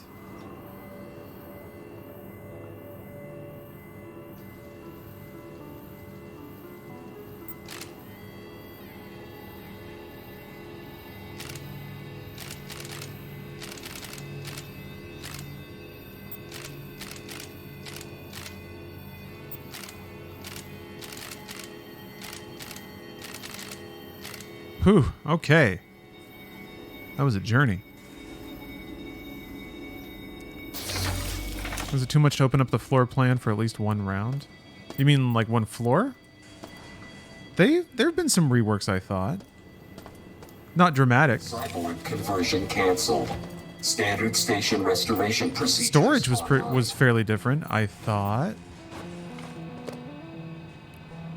Ooh. Precise information about stimulants, including remaining time. Nice. And I get a nap? What difficulties am I playing on? Straight twos down the whole row. I had just finished System Shock 1 yesterday, I guess, when I started this. Was it yesterday? I think it was.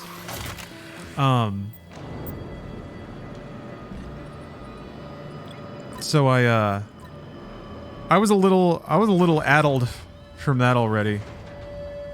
Already a little activated. I don't even have the damn grenade launcher. I love that the items are just in there. Ooh, gamer stretch. Good moves.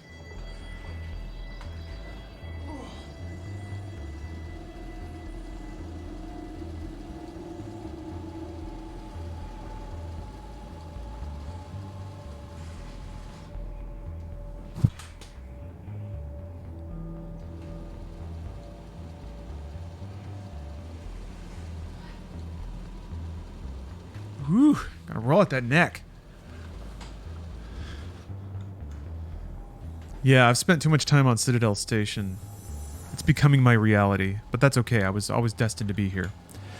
Keyboard Cowboy, yes. So the third System Shock is in a weird space. Night Dive somehow acquired the rights to it. I think there's like an article out about how that happened, which I need to read.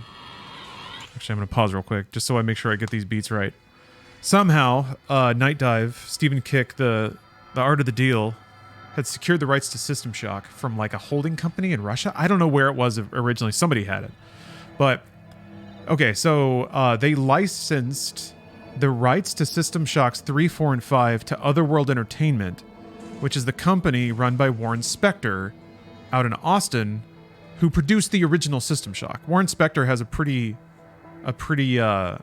deep legacy with the series and with cyberpunk immersive sims in general. He directed Deus Ex, which is like a seminal game. So very spiritually accurate, very spiritually right thing to do to put him in charge of producing a System Shock 3 after all these years. But who knows what happened, because Other Side then sold the rights to System Shocks 3, 4, and 5 to Tencent. So Tencent has the rights to System Shock 3 and a 4 and a 5 if they want to make them. So it's possible that Tencent might fund a 3.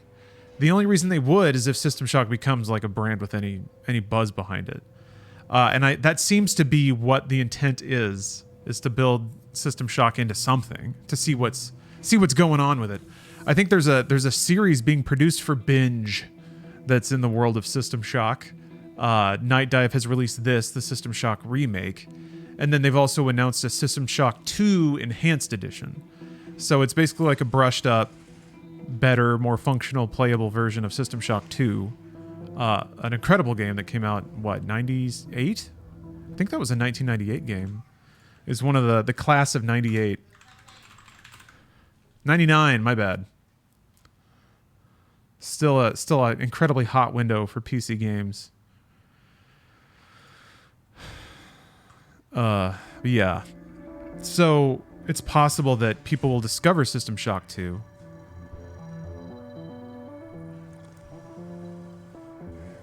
Shock 2 plays just fine. My memory of System Shock 2 is pretty solid in terms of how it plays. I got the illness that's going around. It's not like Call of Duty fluid, but I remember the lean and the shooting feeling good, and the looting and the inventory management all felt really good. Time, but I need to make sure I'm not getting anyone else sick. Hopefully they have something for me. See you in a few days. Part of me wonders how much of my memory of System Shock 2 is because it's genuinely really good shit, or because it was the first game to do a lot of what other games would also do. I wonder if it's like Lord of the Rings syndrome, where all the tricks that System Shock pulls, you've seen enough times in other games now that it feels maybe not trite, but less impressive. Maybe. I'm curious. That's why I really want to play it with Bruce. I want to play a co-op with Bruce because he's never played it, so he gets to have a full, genuine reaction. I feel like the mood of the game has got to shift a little bit if you're playing with somebody, though, because when you're by yourself, it's just a whole other thing. Which System Shock has the psychic lab escapee monkeys? That would be 2, yes. They got their little brains sticking out. They shoot balls at you.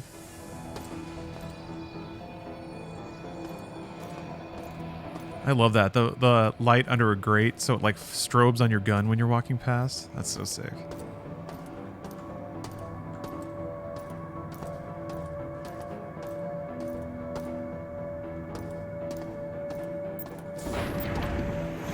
Ooh, finally. It's been a while since we've jacked in.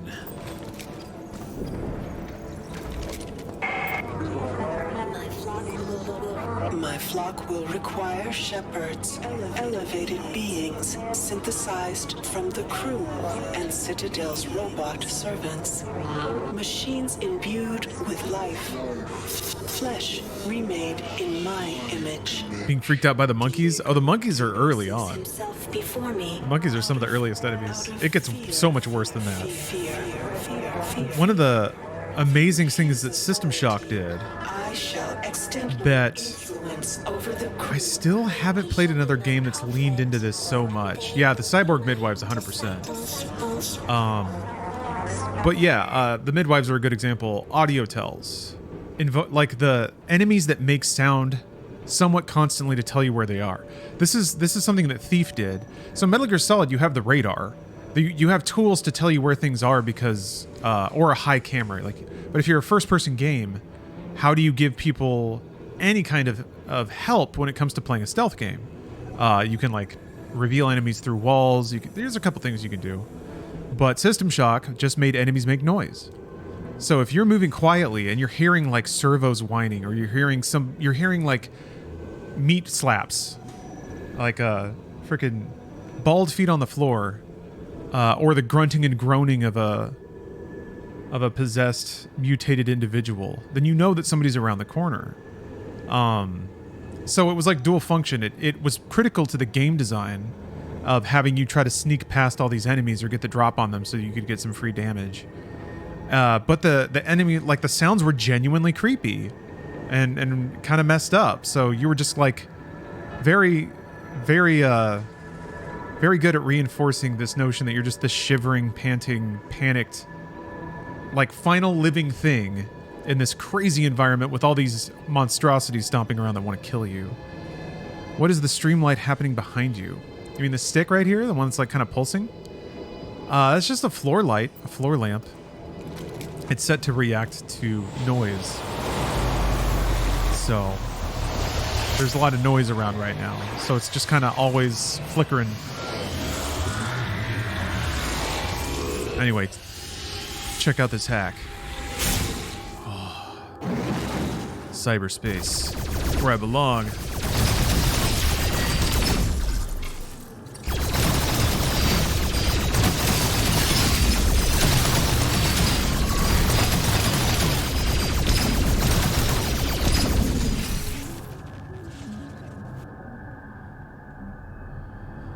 Looks pretty cool. I like it. I have Steph to thank for that. I pointed it at a plant so that really you don't see the light as much, but you see the plant leaves all lit up on all rainbow-like. It's easier to notice at night, so all you have to do is watch the stream for 6 more hours. Uh-oh. Yes, I agree, Captain. The audio tells in System Shock 2 have stuck with me this whole time. The zombie dudes who are basically screaming that they're sorry, or pleading with you to run away while they're like chasing you down and trying to kill you. Ugh. And then yeah, the cyber midwives. The cyber midwives are almost like specifically tuned to be creepy to like teenage dudes, I feel like. But it's just creepy in general, actually. No, that's just creepy in general. The maniacal robots that are like, how can I help you? While they're like stomping after you, trying to rip your head off. Yeah, a lot of good stuff in there. A lot of good stuff. It's not all just demon whales. Like, it's just a lot of really good sound design that gels really well with the types of enemies they are and the locations you find them in. Whoopsies.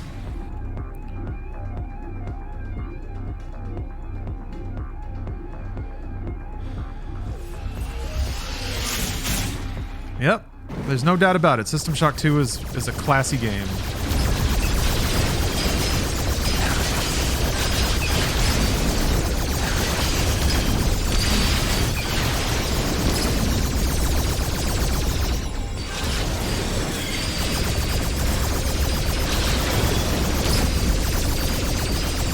I'm just glad we live in a time when there's finally a little more visibility on these games. It was, I mean, I was really happy when people fell in love with BioShock. I was like, oh, okay, cool. Like, there's clearly a knowledge, an appreciation of this kind of game. It's not easy to make though, so it never really took off. There weren't a whole lot of BioShock clones out there. MSim is not really something you can just sort of knock out in 3 years. I feel like you got to have a desire. Ice drill. Cool. Oh, it's like a missile.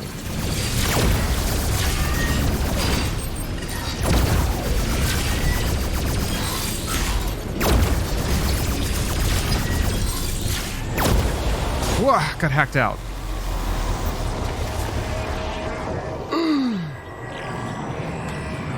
I feel like that's a rough kind of game to kind of put your studio's reputation on too.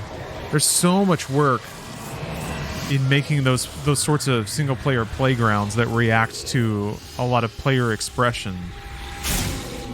That's a rough kind of game to bank yourself into making. I feel like for whatever reason, whether that's because of talent churn or what have you, Arcane's in the process of trying to wean themselves off of that.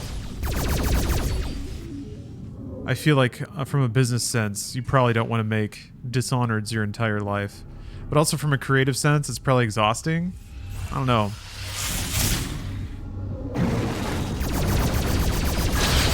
It must be difficult in that kind of game to continually try to surprise people. You know what this reminds me of? Speaking of immersive sims, I have not played Vampire the Masquerade. That's another game that people kind of put up on the same tier with Deus Ex sometimes.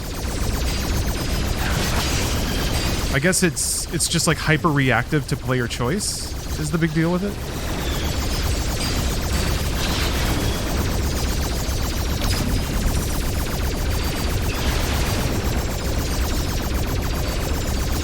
Oh.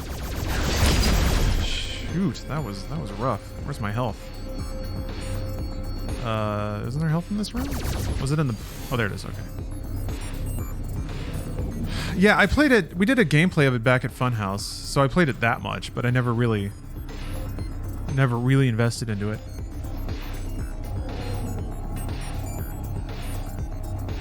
Vampire's amazing, but it's kind of half finished. Oh, really? Okay.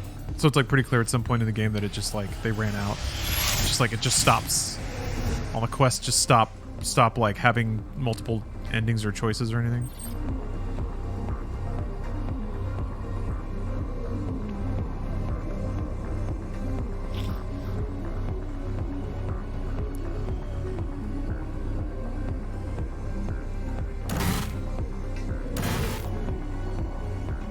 Wait, I have to follow the stripe. Huh? Okay. Looked like it was going the other way for some reason. Nope. Okay, so some of them are two-way. All right, all right.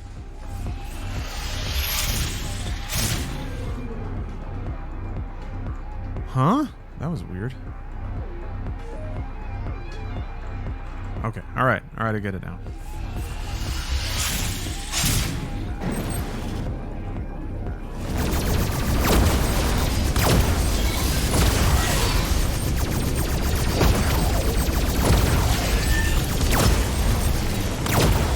Damn it! I guess there's other tinier enemies that get summoned and are like just hitting me the whole time. It's very linear about 60% way through. Finished it recently and that's how I felt. It could be off. Now that makes sense. That's when they run out of time to make things immersive sim, you know? It's like, shit. We'll just put the critical path in and then go back and add the other stuff later. And then later never happens because you got to ship.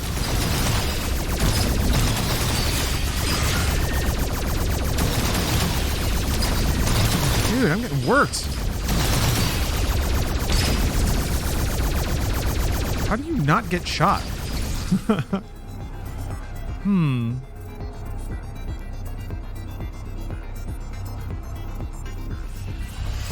Maybe using eyes will help me knock out the dragonfly guys a little easier.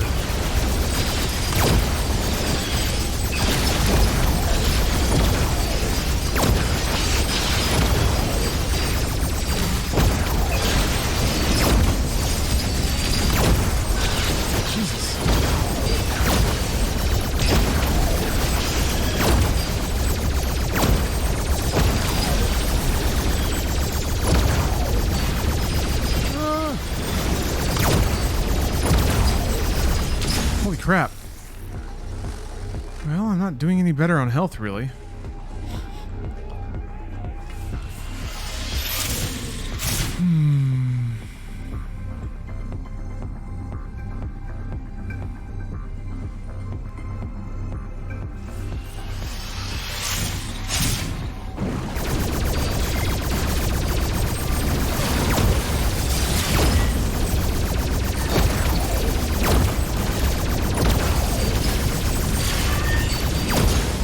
Damn it!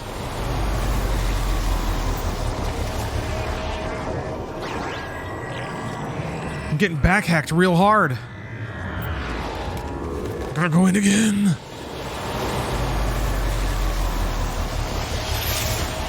There's two. I shot at the, like, there's like a blue. There's like blue ice chunks that spawn. I'm not sure what's going on there. But there's also blue heads that fly around. So I got distracted by the blue ice chunk, which I shouldn't have been shooting at.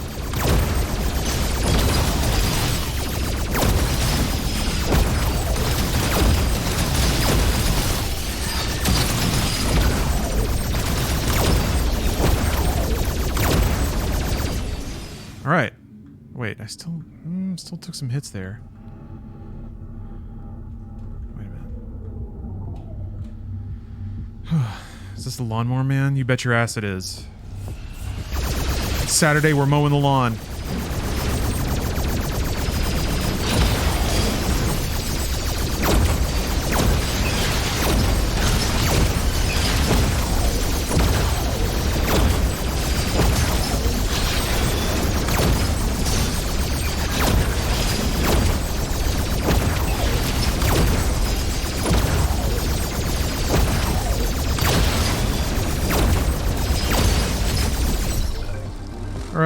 Alright, that was better.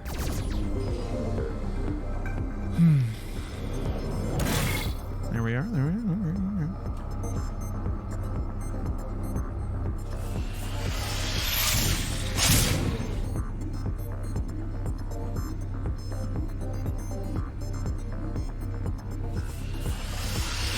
All my friends who own houses constantly complain about their lawns all the time. Maintenance. Let's do that shit on a weekend.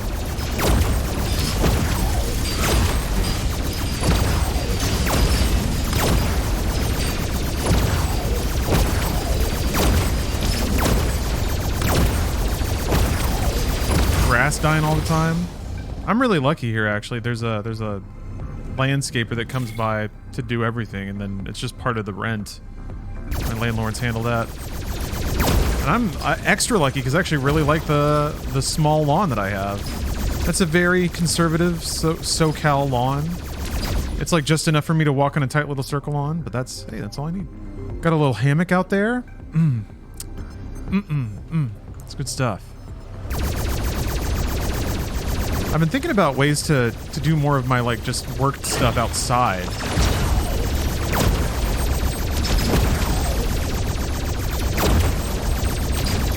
I don't know. I'd have to get, like, a big old porch umbrella or something. Gotta scrub off the... Steph got some patio furniture out there, but it's been sitting out there for, like, a year. Gotta scrub all that down. That's fun. They look like they have literal ice on them. You need to hit them with the icebreaker.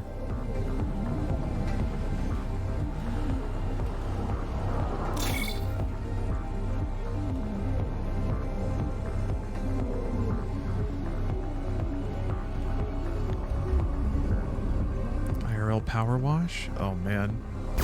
If I used a real power washer, I'm sure that I would just blast a hole directly through the chair.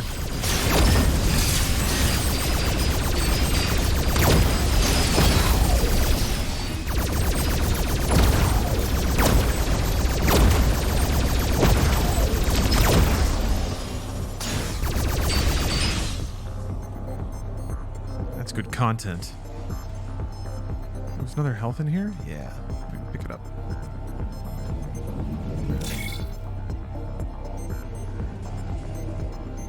Learn pH levels for American bluegrass lawns. Invest in a sun awning off your porch. Buy a barbecue. Men 101.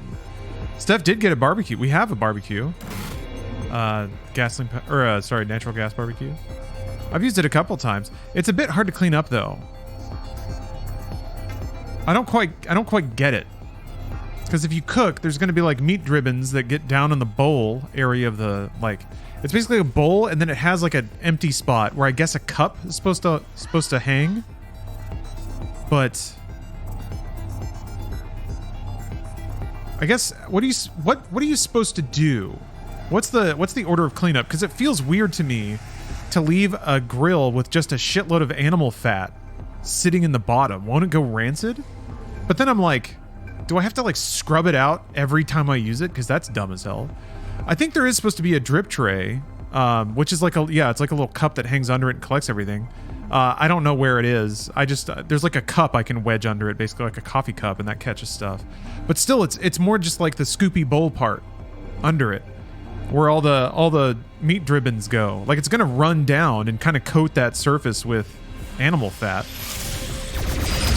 Doesn't the charcoal use most of it up? No, it's a natural gas. Use heavy aluminum foil and toss it after. Okay, so you just line the bottom with aluminum foil? Okay, that makes sense. You don't worry about it. Okay, I was also thinking maybe I just don't care. Oh shit, I'm about to die. Oh god, I should pay more attention. So it's not a bad thing to just leave like animal dribbins outside. It'll eventually overflow and get gross. I mean, I don't care. Like I can scrape it off, but if it's more just like, do I have to fucking scrub the surface? Just buy a new grill. There we go. Kick it over. Start again. It's the American way.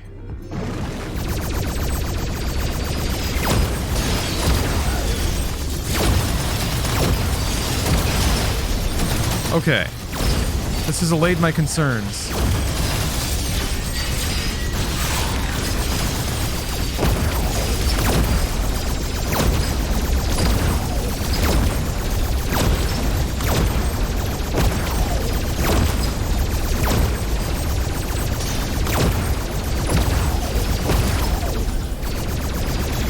Oh!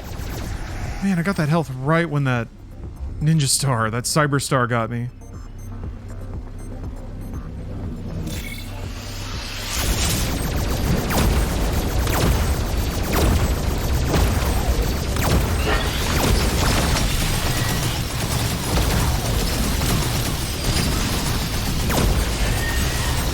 Shit. Damn.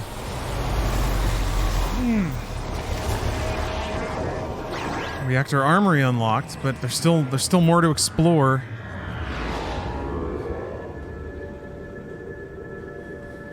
I think the heat stops the meat juices from staying stagnant. I don't even know, lol. Okay. No, I think you're right. I think even if it does go rancid, like, who cares? You're cooking the meat above that on a surface that's not touching that stuff.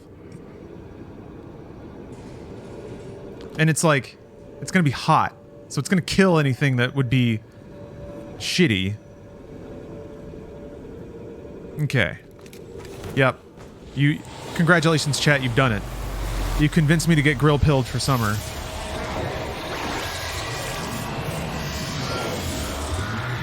I mean, Steph is a fan of mid-century Americana. I'm sure she'd love it if we had a backyard grill day. I'm gonna go down the street. Give me the gayest light beer you got.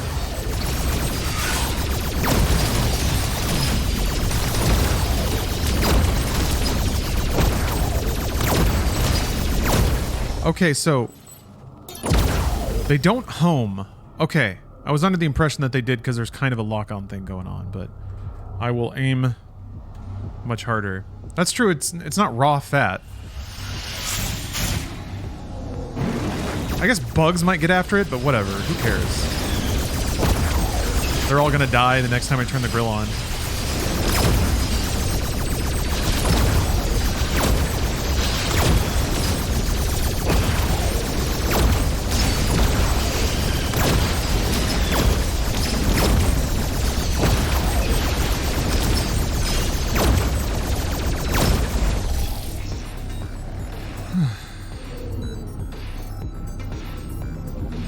Never seen bugs inside my grill and smoker? I think the smoke smell keeps them away from it. Okay. Here's me overthinking. You don't need any more evidence that I was not properly in a grill frame of mind. Haven't properly opened my third grilling eye.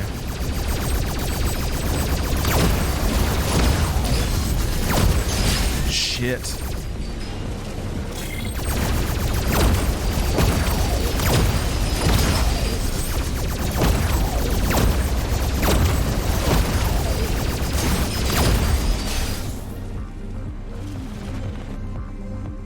You do have a grill core daddy vibe, if I do say so myself. I could see that.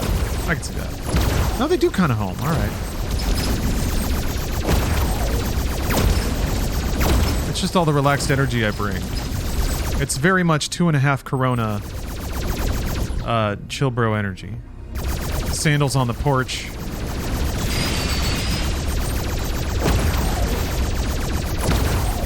Wasting away in Margaritaville.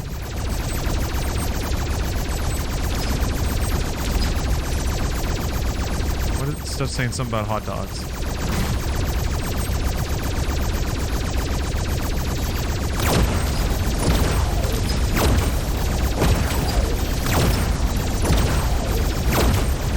If you're wearing the New Balance Dad ones at the barbecue, the burgers are going to be top notch. I don't have any New Balances right now. I used to, though. I think I've sort of sped ran being an average white guy. My New Balance phase was when I was like 24, but I was also running a lot. So I had my New Balance running shoes. I even had a little toe poking out of one of them. I had them so long. Need a dono goal for your dad barbecue outfit? I kind of already have a lot of them. I basically just have to mismatch a cabana set that Steph got for me. I don't have proper sandals. I need those like leather strappy Velcro sandals and some crew socks.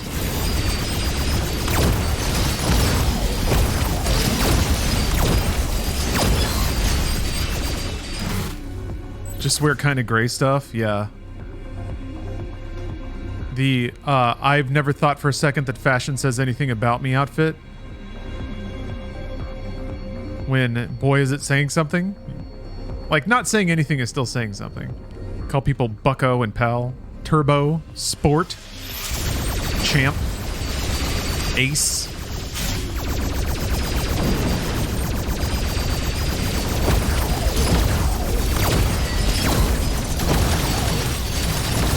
I don't know, man. Sometimes I like... White people just gotta be cool with being white as hell. That's okay. It's alright. If you want it to be cooler, then make it cooler yourself.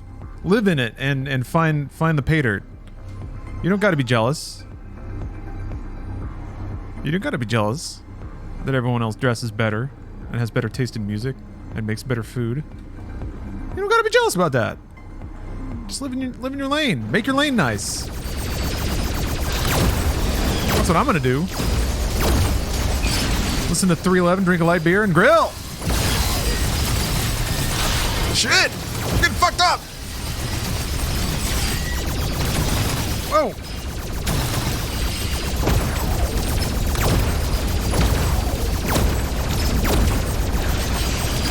Where? Okay, I don't need it yet.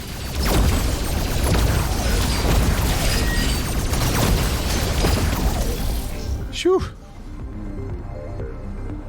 Amber Pilsner is the color of my energy. What is this? What happens when they're on the wall like this? Is this just like a missed shot? Huh.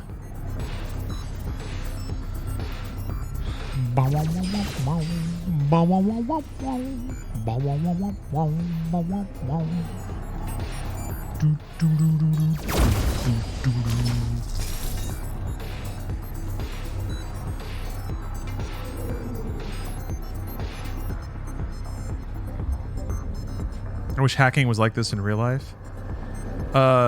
Maru Sean, didn't you know that real hackers are while hacking or coding like 16 kilobyte demo scene demos that are this on the side. It's the breach the firewall and make a 6 Degrees of Freedom shooter competition.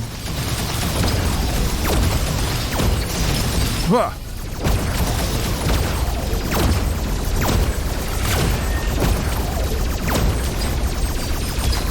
Sometimes it seems like I get an ultra fast shot, and I wonder where that's coming from. Can I go back to get health? I think I can. I cannot. I can't. No. Well, I got further this time. Wait, is that health? It's not health. Oh, I think I... Is it just the exit? Is this just a tunnel to the exit? Yeah. Yeah, it sure is. Alright. Well. Alright then.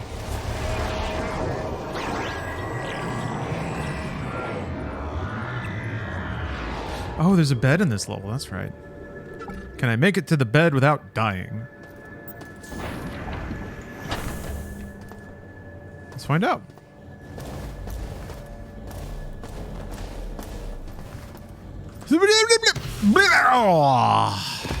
Nope. The answer is no.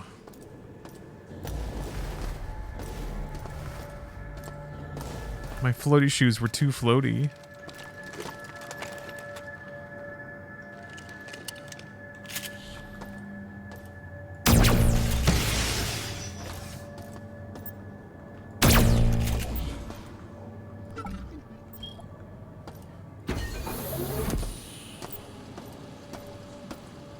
I need nap time. Give me my nap, or I'll get grumpy. I've been hacking all day. My dogs are barking.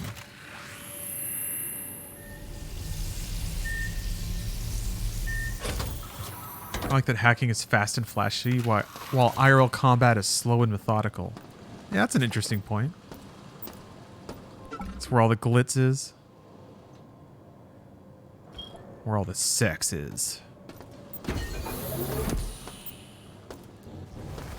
Alright, I'll continue exploring this area. Ooh, ammo. And a camera. There's multiple USB removal animations. Sometimes he just flicks it off. That time he just yanked it out. That's awesome. Classified as a research station, Citadel Station boasts one of the highest security ratings in the system. Against an invasion, Citadel carries a battery of Dex 36 missiles, 8 short-range argon suspension lasers, and the state-of-the-art tachyon laser mining beam that can be modified for military use. On the inside... Oh! I was just talking about grilling. Steph got hot dogs and hamburger buns. Oh, nice. Wait, how is she doing that? Oh, I guess it's delayed. What's Steph grilling? Steph's not grilling. I'm gonna grill. I'm gonna grill me some dogs. Might get some burger patties too. The armories are also stocked with Magpulse armaments. If heavy invaders employed powered battle armors, PBAs. Work is being finalized on the LG-XX plasma rifle, and when finished, it will be the most powerful handheld weapon in existence. To protect Triop property, we must be at the tip of the spear. Plasma rifle, you say? I could use a plasma rifle. Ah, pistol upgrade. Of course, 25 credits. I have 23. I could probably squeeze this out. Yeah, damage kit? That would be great.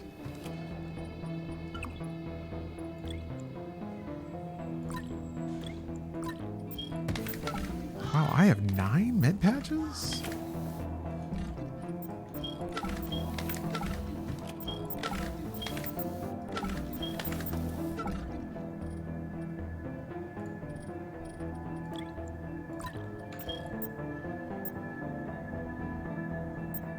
Shotgun shells.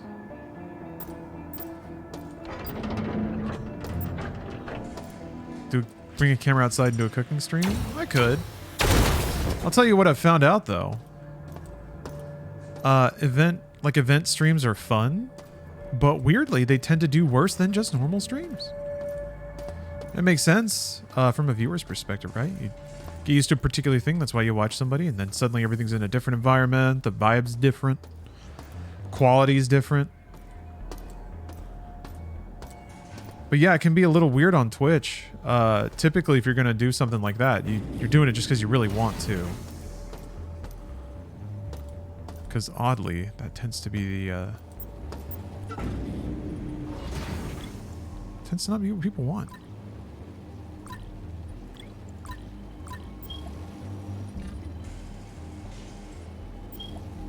Wonder if I can recycle stamina-ups. Oh, this room with all the cameras. Yeah. That's so awesome. It's just a live camera feed. Yeah, what if you saw me standing?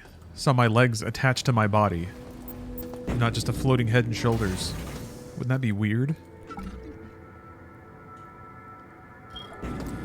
Best not to think about it. I don't want anyone getting too distressed.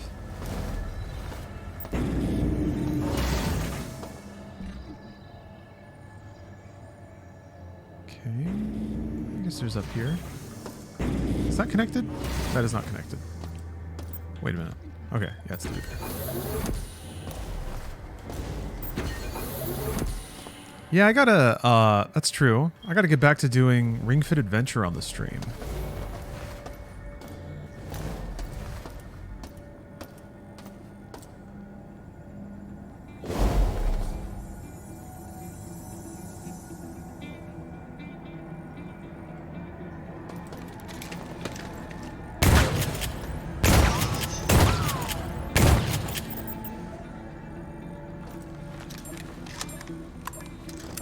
Gamer legs? They exist. Even hackers have legs. Do you think being on the smaller side of content creation means you have to follow the metrics more than really large creators? No. I think I'm on the smaller side of content creation because I don't follow the metrics as much as larger creators.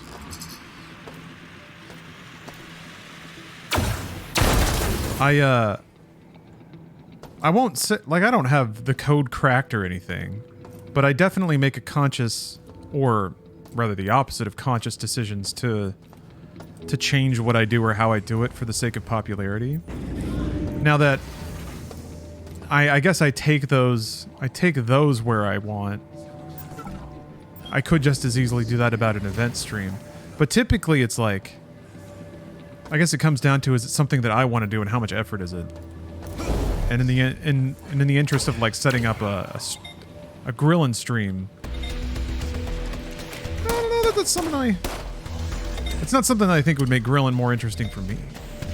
So if it's a content thing for the audience, then it ought to be something that's popular, if that's why it's being done, you know? But yeah, I know that doing audiobooks and playing Final Fantasy... Oh my god! Playing Final Fantasy 14 on stream is not gonna put me to the top of the Twitch viewer charts.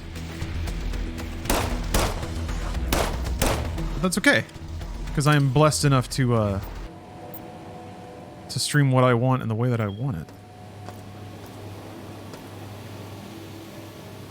I think there's also an aspect where, like, I'm not implying that if somebody's popular that they necessarily have to have betrayed their gaming soul to get there. No, I think it's also an intersection of some people, what they want to do and the exact way they want to do it also just happen to be popular. So some people are just the right kind of person at just the right time to entertain people in the way that they want to be entertained. Other people are like 90% of the way there and consciously make up the rest of the 10% through conscious effort. Yeah, it's all a mix.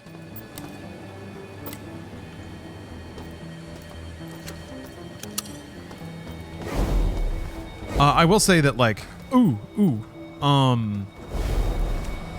I'd have to be a lot more try-hard if what I were doing right now were not working to my degree of satisfaction. But luckily it is. It very much is. I have never been happier in my adult life.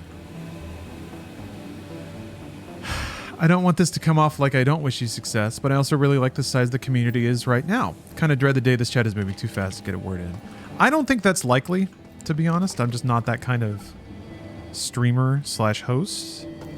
I think if I were, it would have been there by now.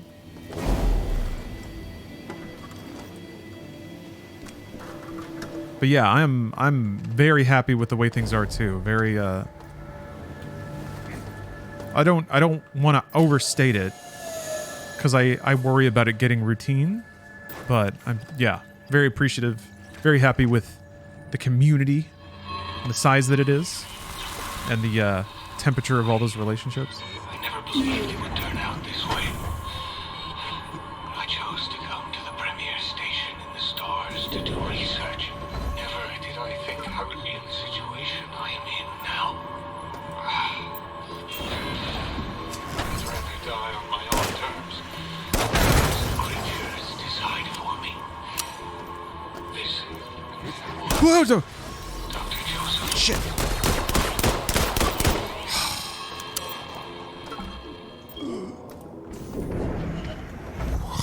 What does 65-year-old Lar look like? Could you ever see yourself retiring? Not from streaming. The only reason I would retire is if my viewer count went to 0 and it was just me. Like, the only reason I would stop streaming is if it's functionally identical to not streaming.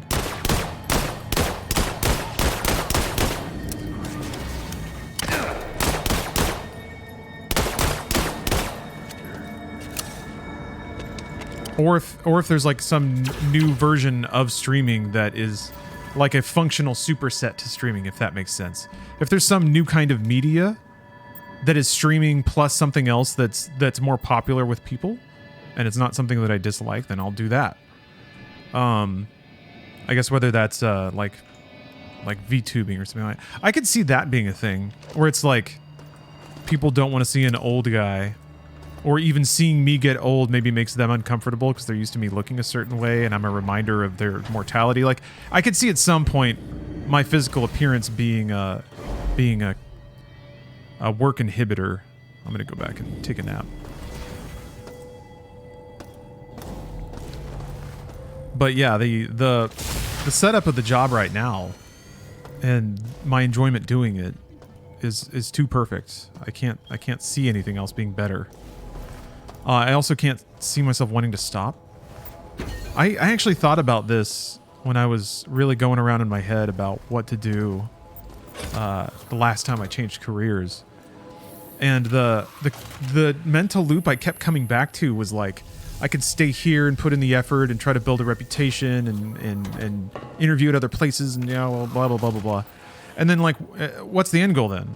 I stack up a lot of money, I retire, and then I go home and I stream the video games that I love to play on Twitch and hang out with people that are interesting and want to share their perspectives and talk about their day. I'm like, I could just do it now. What am I waiting for?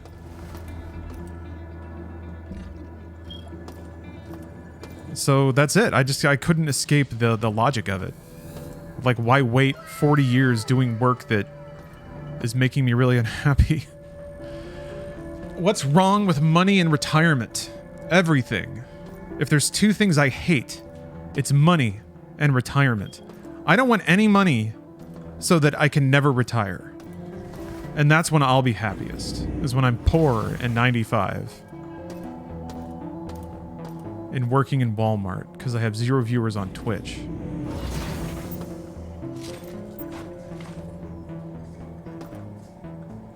I can't wait. What's up? Got another delivery?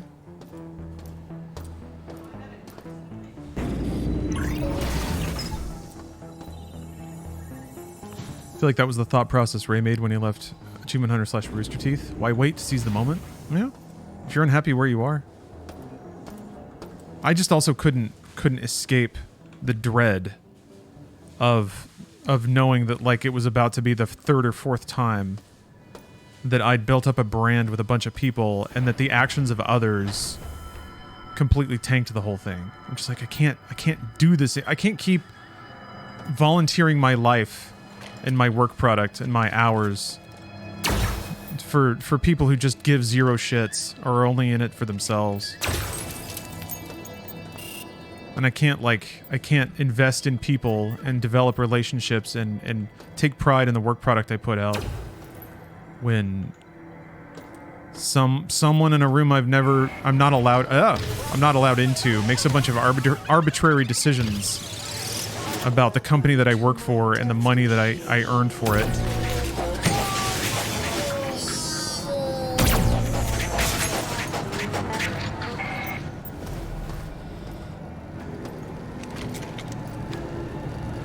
Also, like, knowing full well that there was no path to retirement there, you know? Zero chance that any company I worked for would ever have any kind of long-term investment in me as an employee. Oops. So it's like, it just became super clear that no one around me was going to look out for me.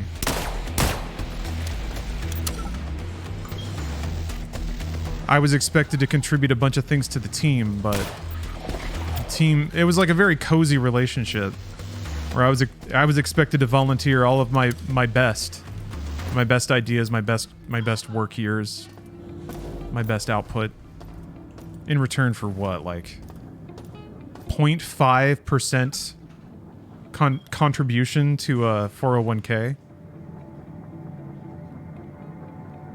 That's the team lift. You worked in software dev? Oh, yeah. Well, I worked in software dev before I was in media. That was my first job after getting a computer science degree. I worked as a software dev for a developer. They made banking software. And then I worked as a software developer for a data processing... I'm trying to think of how to describe them. They did outsourced data processing for a life reinsurance company, which is a really cool thing that happens in the economy.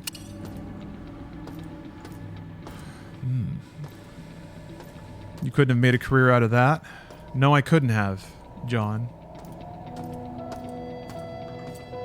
Because there was one time when I sat down to code and the computer went blank and it was like, Lawrence, you've done it. You've written the ultimate program. It's time for you to find other mountains to climb. So I was like, okay. And then I became the world's most popular Twitch streamer. Sometimes I think back on that and I hope that computer is proud of me. I hear a smoke alarm beep. Yes, that is in the game, unfortunately. Every time I close this UI. Deet. That's just the game. So yeah, sorry. Everyone's gonna hear it now for like 5 minutes. Myself included. You, my children, are the fruits of so much imagination and labor. Living beings with the speed and efficiency of machines.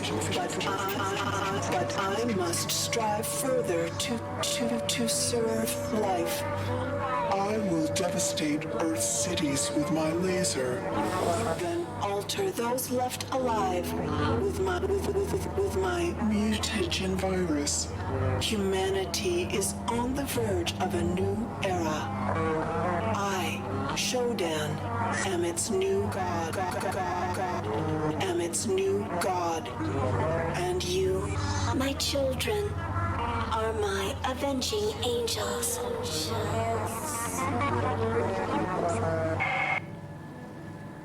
Cool. Love me some good Shodan lore. The Triumph Award on a sacrificial altar. So sick. Pretty sure Sips used to work on banking software, and a lot of it was extremely out of date. Oh yeah. I mean, yeah. Software currency, concurrency, software modernity. Being up to date with software. There's probably a better phrase for that. That's something that, it's fine if you're an end user and you like seeing the number be the highest. But in a business setting, there's zero reason to fuck with it if it's working, especially in finance. It has to pass so many security checks and shit. I was writing system level drivers for, they're called TCD systems. You know, in mafia movies where like there's that machine that goes and it's like spitting out all the money or counting it really fast. That's a TCD, or rather, usually it's like a really mini version of one because they just have it sitting on their table. But guess what? There's big honking 80-pound motherfuckers that do that shit too. And I remember being on like a Windows, God, it was like a Windows XP machine, using a series of adapters to plug in a serial port, and going over documentation that was like written, that was like printed and photocopied a couple of times and scanned into a PDF and deposited somewhere on the internet. I had to use that to figure out how to pass system calls to the fucker. I remember when I got the little like head to move once, I was like, yes, we're almost there. That's a hell of an assignment, by the way. Oh! Searching. I learned exactly what I needed to learn about Windows to write that.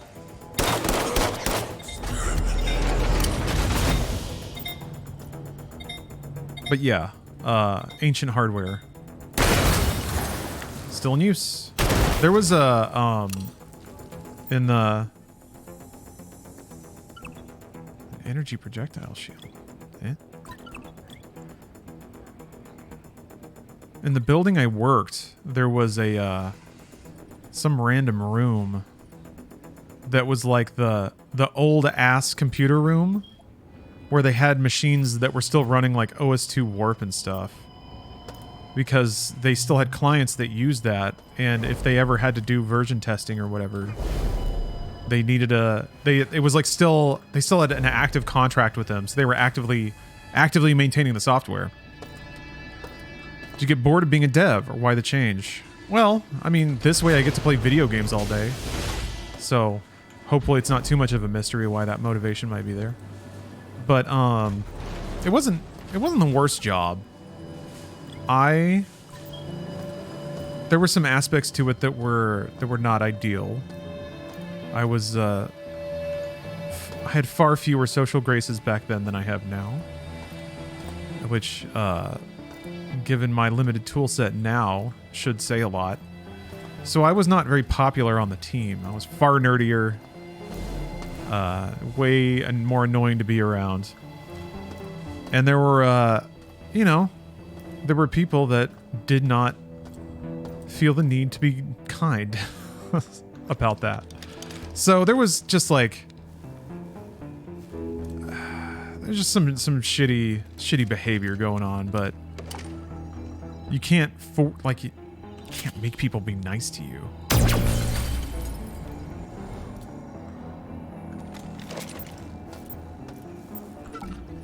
Do you have a health care plan in your current position? Yes, I do.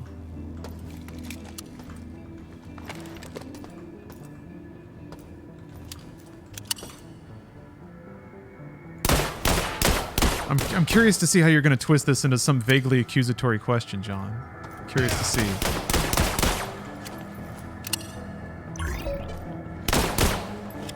What? Do you think there's something wrong with not having a healthcare plan? That's a little blunt, but I'm sure you can come up with something better. Ah, you're happy I'm protected. I see. Well, it's good. I'm glad that you had my best interest at heart there, asking a very genuine question. Worst job I ever had was working at a vet clinic. Oh man, I could see that being pretty bad. Got to be around the hurdy boys all day. You don't deserve that.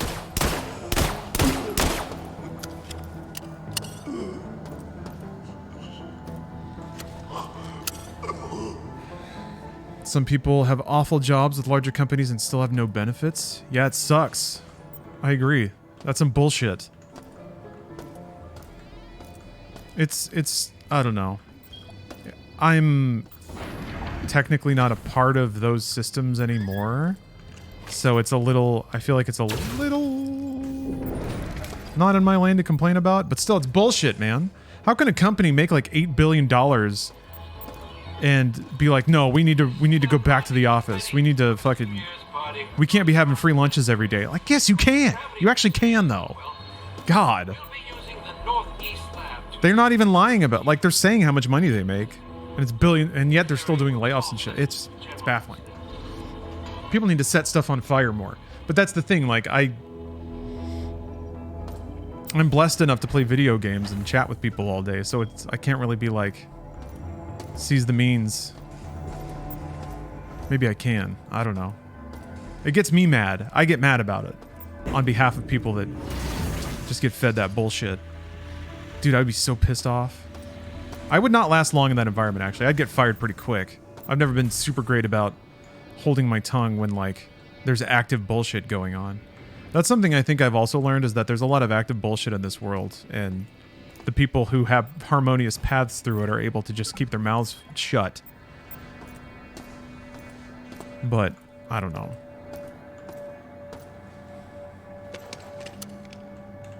Sometimes I'm just like, you can't fucking... I think I also don't give enough credit to everyone for acknowledging that it's bullshit. Like, yeah, we all know it's bullshit. Saying it out loud doesn't mean anything. You're just making noise and everybody's annoyed.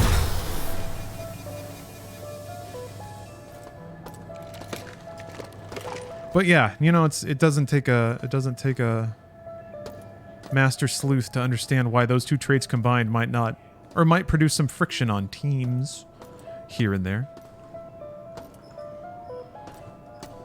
I don't know.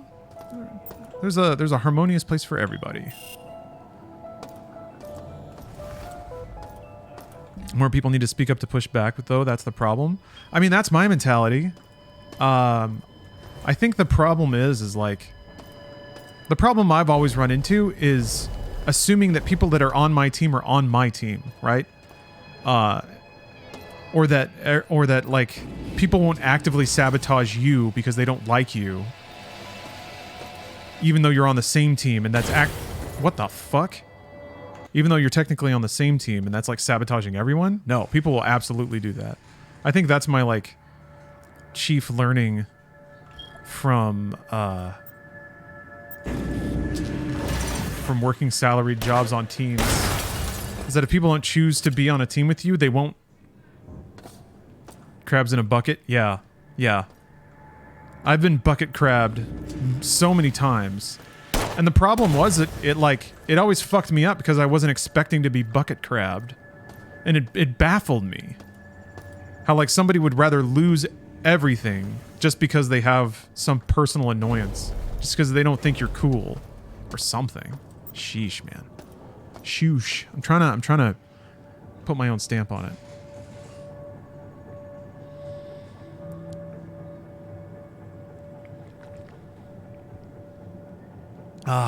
Fade into gaming. Still work for a company that lets you work from home.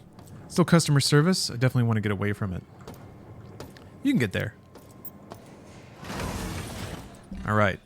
I like how it's shaped like the isotope. Oops. Do I just use it? There we go. Okay.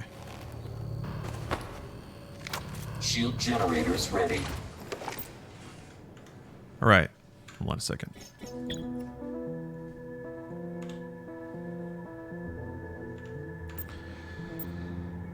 I want to see the stupid ending where you blow up Earth, but I also don't remember where the laser controls are.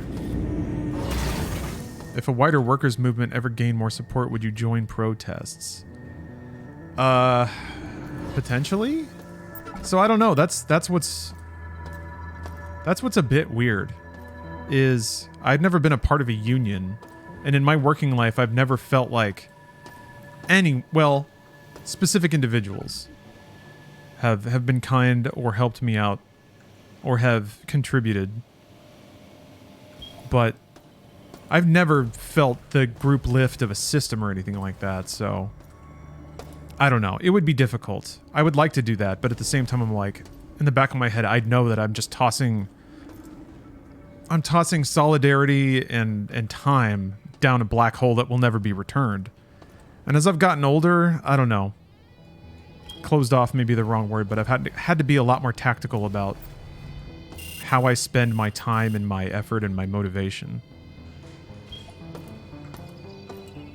because volunteering a lot of effort into teams that forgot about me in pretty quick order got me into some rough situations, and I'm not keen to get back into them.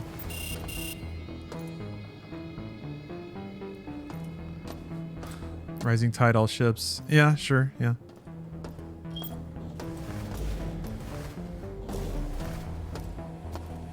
Taking a break from cooking dinner to say eat the rich. Eat le rich. Ooh. Those are the extra rich. Yeah, I agree. Take them. Take their money. Take it. We can vote for it. It's that simple. Just vote for the... Like... Just don't vote for people who are obviously not going to... I don't know. It seems like a pretty direct line of logic to me, but that's okay. It's a whole other story. I'll keep doing that. That'll be my, that'll be my solidarity. Well... Yeah! Damn these guys, man. There's so many of them. EMPM. Fuck. I never know what to do if I don't have mag pulse. Any tips on delegating? Been shunted into a feature owner role in an agile team. Don't have management experience. It's a sticking point at the moment. Do you know your team? It's... That's tough if you don't know who to delegate what to. That's real tough, especially if you're also, like, already overloaded.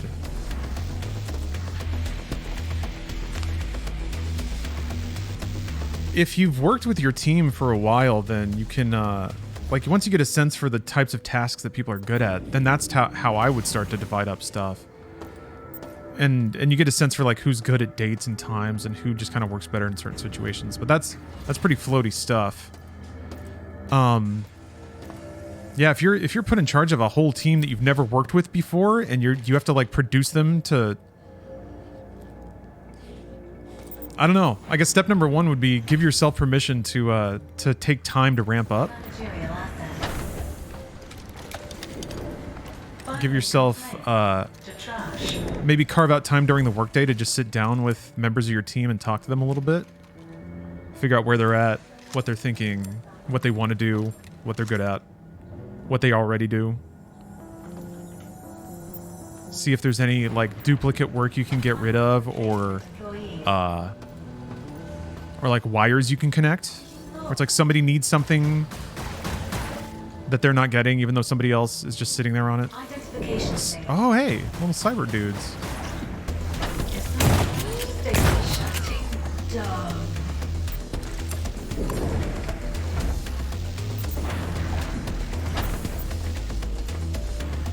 Get them to do a small and unimportant group project to see who stands out. Yeah, I suppose. I mean, standing out makes it feel like you're ranking people. You may not always have the luxury of, like, picking your people, which is not to say you're loaded down with dead weight, but sometimes it is more about, like, who's on the team and how can you best effectively use their talents.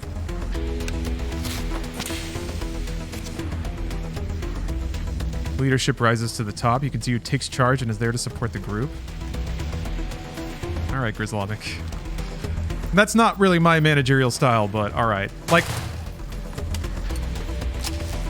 talking about leadership like it's virtuous unto itself is not great, I don't think.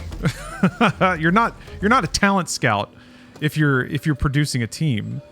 You're there to get people to work together and make a good product. But whatever. People have different approaches to it, I suppose. Definitely doesn't mean that mine's correct by any stretch.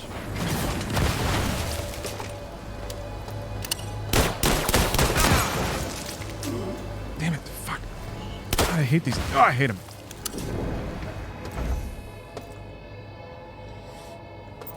They seem fluffy and kind of BS, but taking a project management course helped me learn how to manage people. Yeah, I agree. I think there's a lot of practical, like, managing people is a work task. It is a job, and that job can be done well and done poorly. And yeah, a lot of it can be personal and human, but there's just some best practice stuff that a lot of people, I think, because it seems like a soft skills job, don't consider. Everyone's got this like Mary Poppins idea that you can just swoop in and the right kind of person will just distinguish themselves and rise to the top. But no, it's like it can be as simple as like having a checklist of things to do every day for yourself, and then maybe for the people who function with that sort of thing. But again, I think it all derives into the people on your team and the way that they're used to working maybe already. A lot to consider if you're just walking into a team that's already been working for a while or in the middle of a project. Most managers I've known just fully check out and give up. Yeah, because that's what most people do with their jobs, right? That's what it feels like. Safety override. Yeah, this is a code that I need and I don't think I have.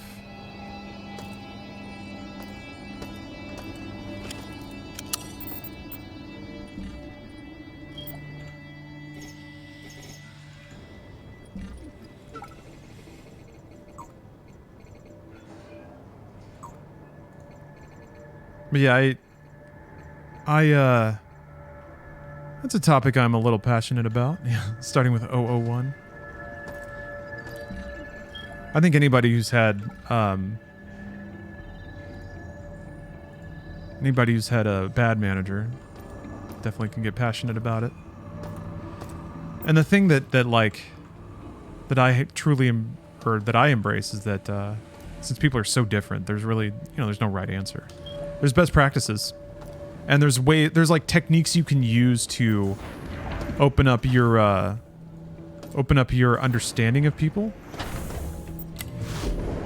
It's like if you're trying to communicate with somebody a certain way and nothing seems to be working, there's nothing, you can always get like fresh ideas about things to try. Sometimes I'd be genuinely baffled what would cause the breakthrough moments.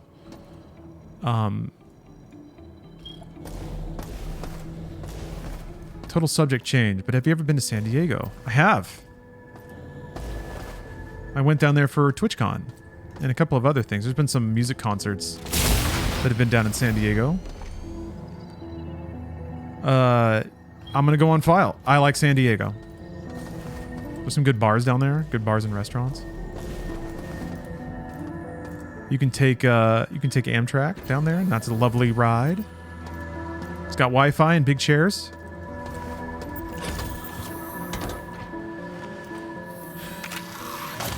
Would you ever go to San Diego Comic-Con? I wouldn't choose to. If there was some work opportunity, absolutely. But I don't think I'm enough of a fan of general pop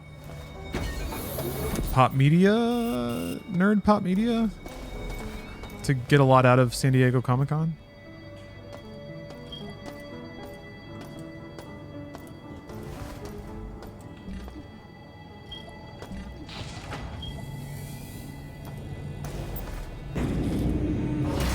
Sure.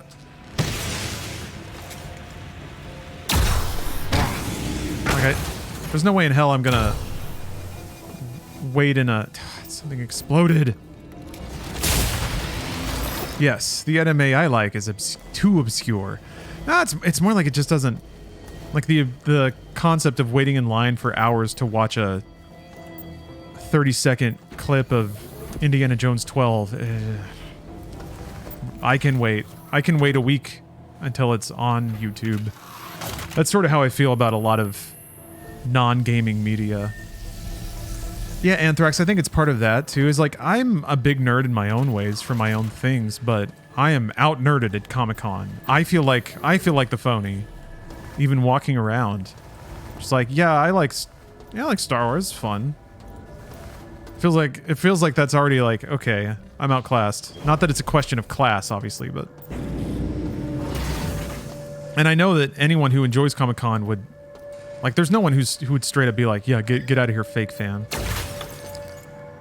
But with that level of Like I don't want to sidle like sideways through a crowded convention hall just to see like the 200th Batman Wolverine crossover fan art on somebody's like artist alley. You know what? Let's meet after my daily 3 hours. It's always Doctor Who. Never mind. Batman, Doctor Who. Wolverine, Doctor Who. You do it for the booth babes? Just there's no way Comic-Con has booth babes. Do they?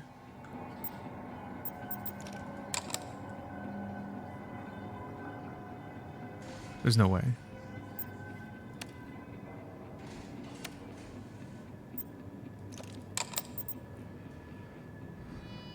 I went to a Comic-Con and got Billy D. Williams to sign a Colt 45 ad. That's doing it right. All right, what did that do? What did that do? What did that do?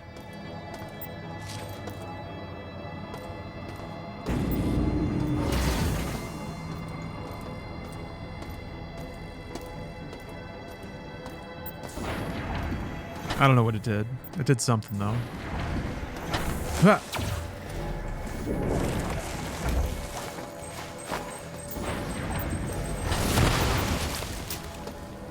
Man, they were very generous.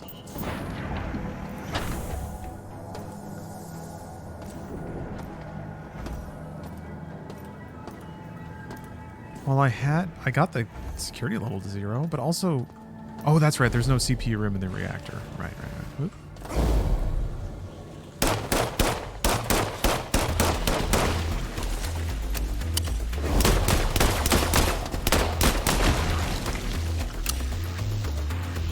Whenever you guys had the Funhouse meetups, I'm sure some fans must have been weird and others delightful. Everyone was really delightful.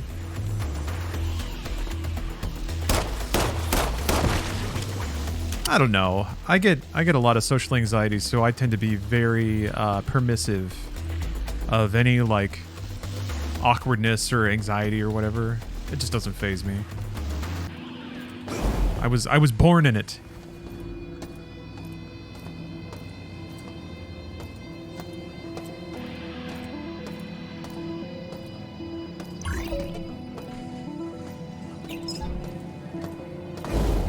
Was there an I like turtles moment?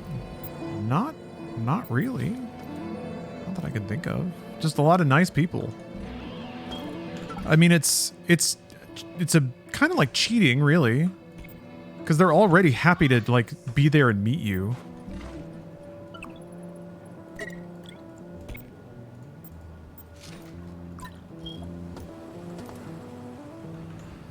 That's what's over here? What a weird thing to... Have you ever had any bad con experiences? I mean... not connected to fans or anything like that. No, there was one lady who grabbed my boob. I was just like, ugh, that's what that feels like.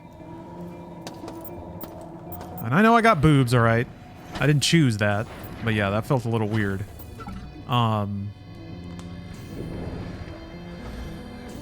If you ever had a Comic-Con booth, I'd be first in line. Well, thank you.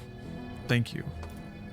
Did she trip or something? No, she just got a handful.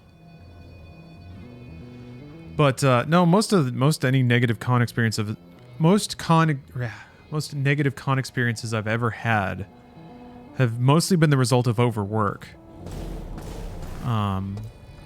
Which soft's kind of on me, I guess, but man, it's tough when you have a high capacity for work. And also, I guess, hope that people will remember doing things. I got a really bad migraine at RTX Australia. And I think that was like lack of sleep and dehydration and stuff. But I had to take like 8 ibuprofen and lie down in a room for a while. But it passed. But no, the rest was mostly just like, yeah, just busting my ass to put together panels and events and stuff.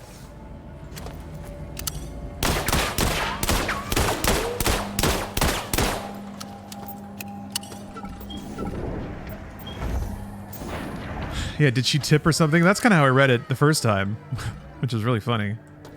Travel Etch, 2 years. Thank you very much. 24 months. That's many E's. Anniversary.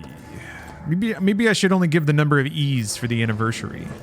So you do 4, you get the full E, you know? Or I guess you do 8, you get the full course. So 24 months. Congratulations.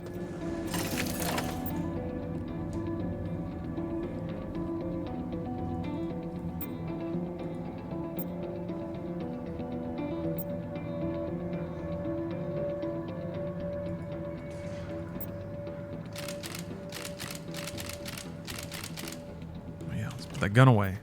Getting a real puzzle solving mode here. Yeah, I should have done a little tap and pay. This is interesting. There's a couple of different potential solutions, it seems like.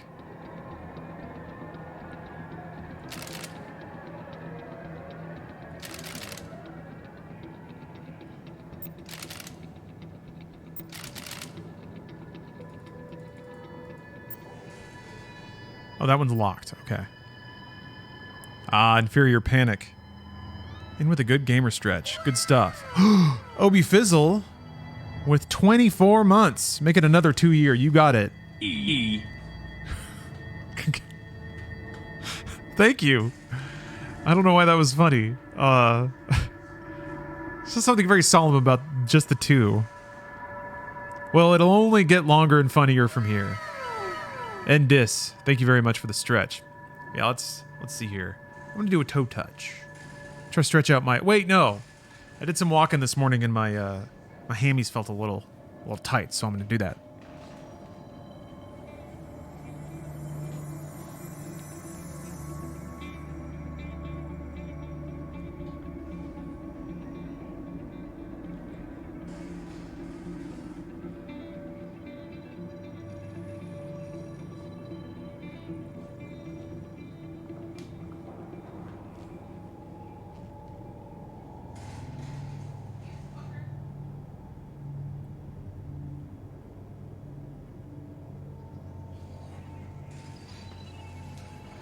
Okay, that's right. Those are your quads. Hams are on the back. That's true. That's true.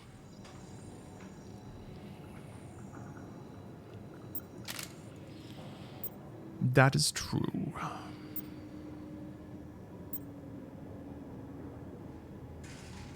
So this... Wait, hold on. Hold on a minute. Guess we can go this way. No, we cannot. That's really interesting.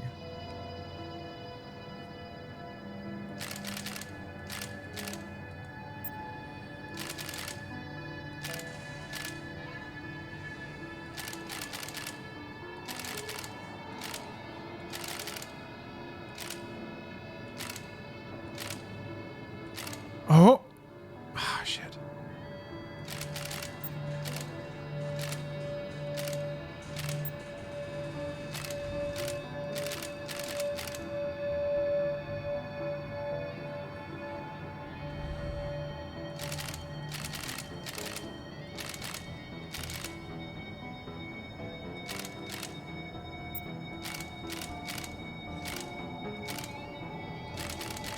Oh, that's not gonna work.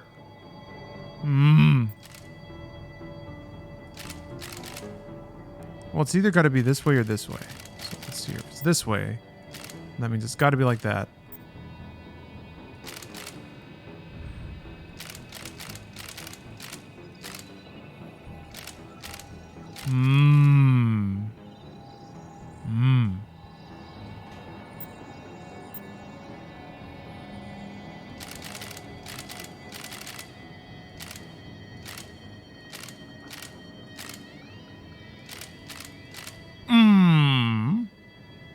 Damn.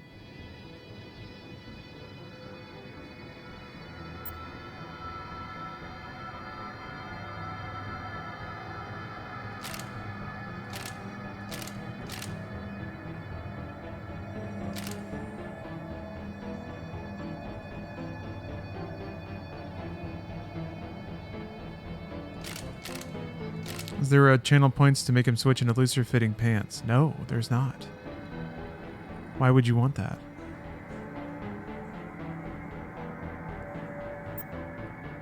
Why would anyone want that? Is my bulge distracting you?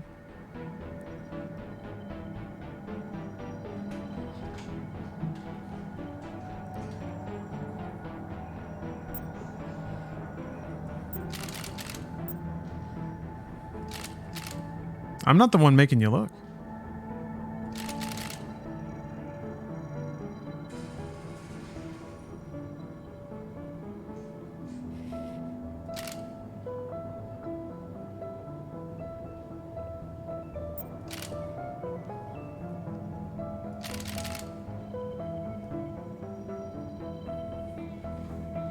That's right.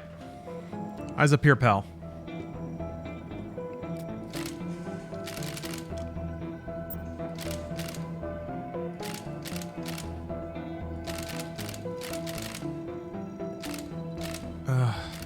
It hurts. It's close.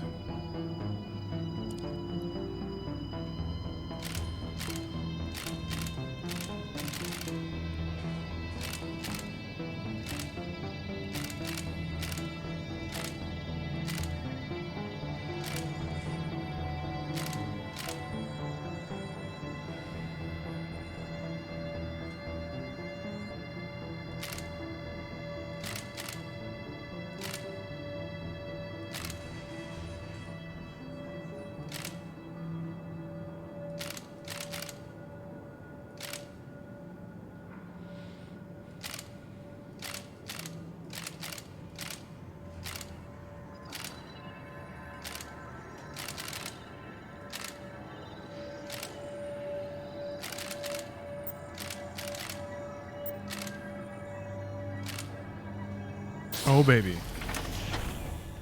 Oh, baby. What is this? Are you craving my McNuggies? You know, it's Grimace's birthday. I should play the Grimace birthday game. Now that everyone's horny for Grimace, apparently.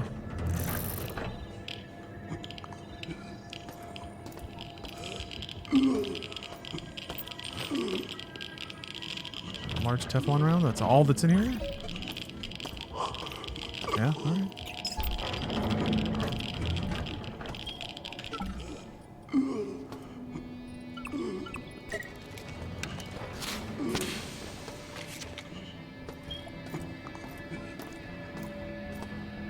So I didn't technically need to do that.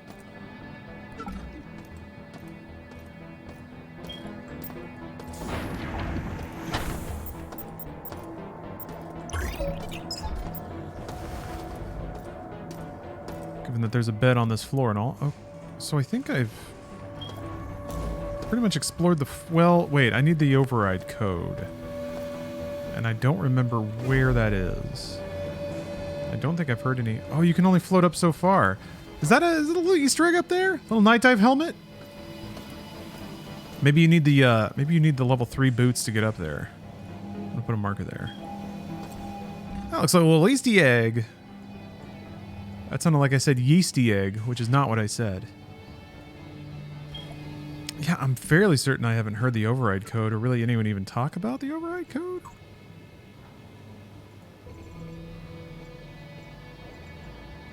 Linear chipset.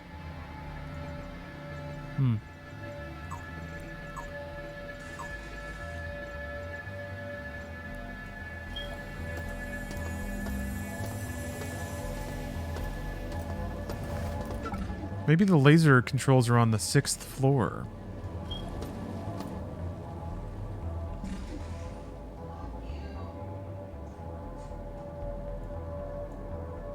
Which means I gotta go back to the elevator.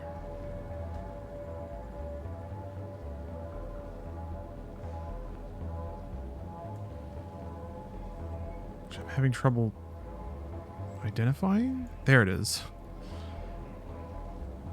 Alright.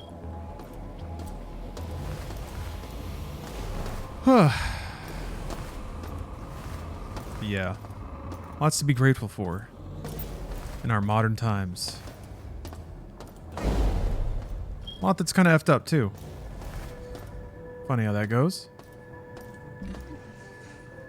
You know what, Borg Ninja? I've thought that multiple times. If I had a vagina, I would not maintain it very well. Maybe. I don't know. I have pretty decent hygiene in my daily life, but... Alright. Yeah, I guess I'll go to maintenance. And then up to the 6th floor?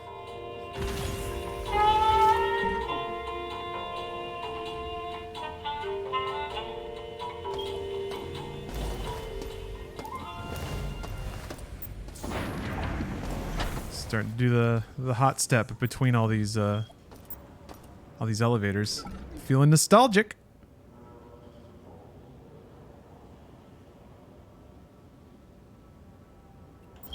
Is there like one piece of bullshit in this room? So I can get an even number of credits?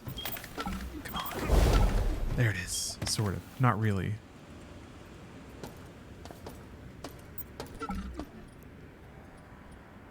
There we go. Perfect.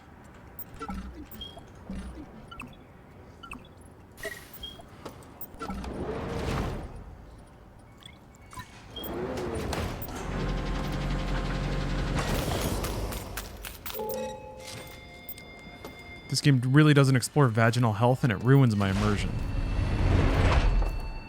It is kind of cornerstone to every narrative that's ever been told, isn't it?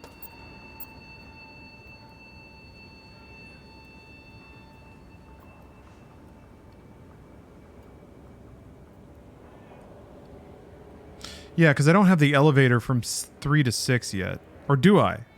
I do. I don't know if 6 is unlocked. What's this elevator? Exactly. Power diverted to level R.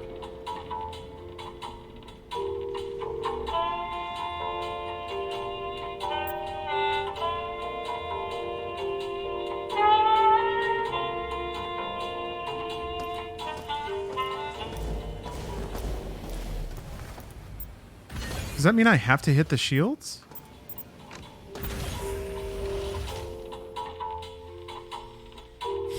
Soap up the ass is all gamers want. Do you mean the cleaning soap or the character from Modern Warfare? Because one of those sounds a little more accurate than the other one. I mean, I hit this override. I have no idea what that did.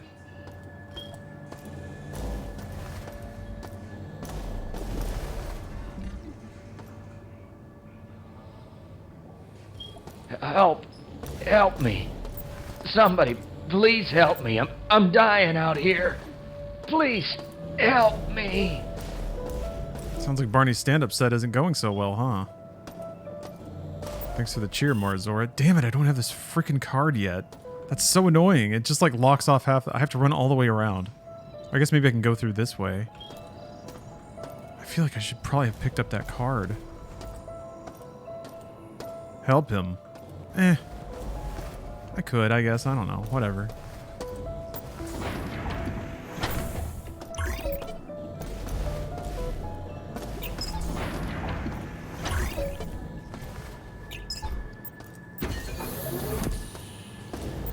Come back from my free nap.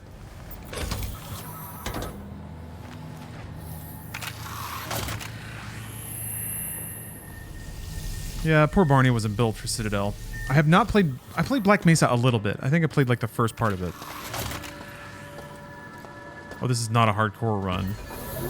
Fiarchy. Does that exist in this game? Is there like a hardcore difficulty? Permadeath?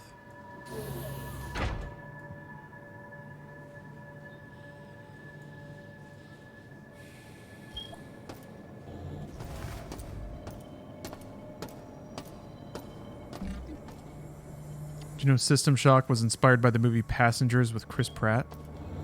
The 1994 game System Shock was inspired by the 20-whatever Chris Pratt movie? That's cool. That's a cool fun fact.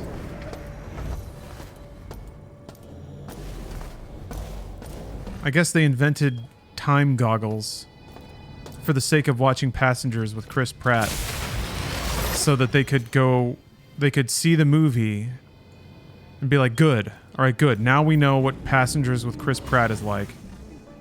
So now we can go and make the game. Power's been rerouted. It's got to be something in this room over here, right?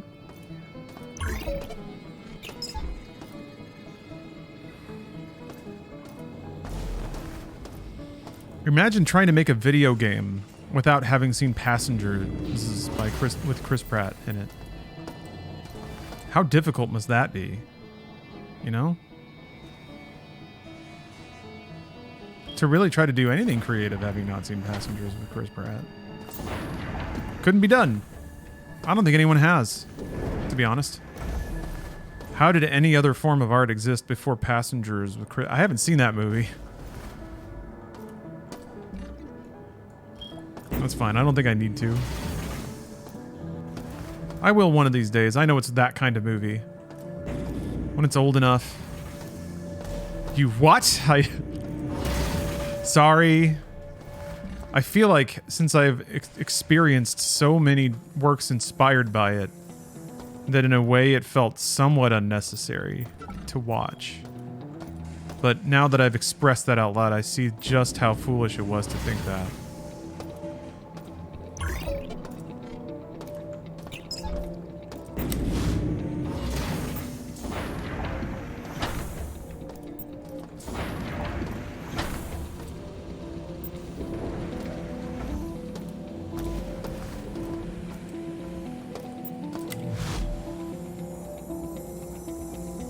Maybe you have to hit the shields.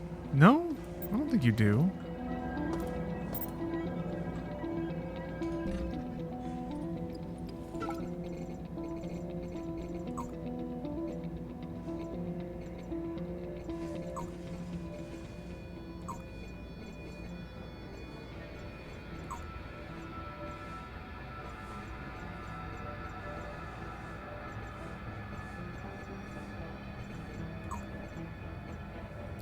I think there was one message about, here we go. Let's see.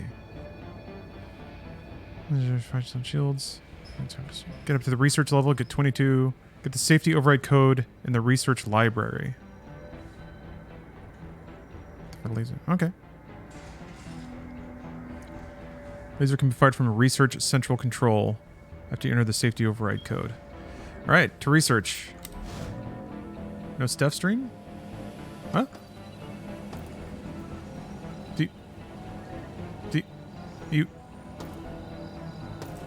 Are you having trouble locating Steph Cam on the stream?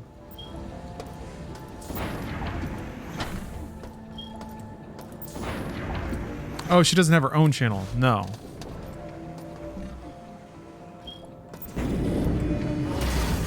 I've been... It is a shame because Steph's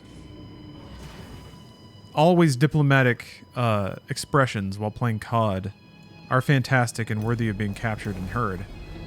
Sometimes they pick up on the mic, and those are good times. Yeah. You have to be a Twitch Platinum user to see Steph's stream. You know what, though? You can't have a new channel be sub-only, can you? I was just thinking, what a hustle that would be. I could have a side channel that's sub-only, where you get to, like, see full stuff.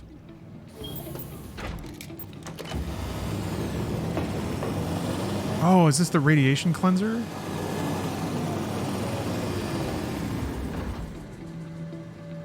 Radiation treatment complete. When he gets Stephisms? She likes calling people fuck toast. I feel like that's pretty good.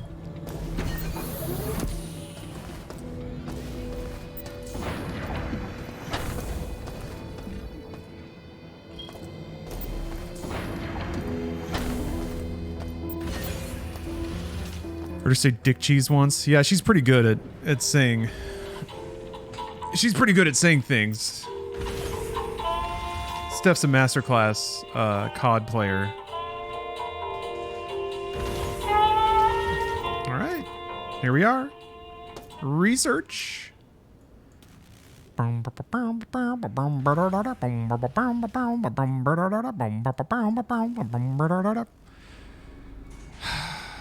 If I were a library...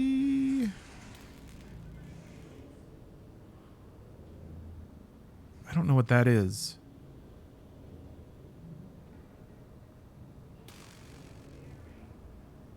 Doesn't appear to be an icon of any kind.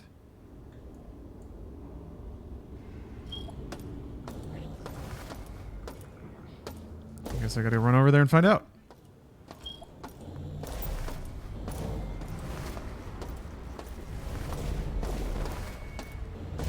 We stream Starfield at all? Yeah. I will try my best. I'm gonna be so diplomatic and so welcoming. Oh shit, PKONet. Wow. PKONet just gifted 10 subs.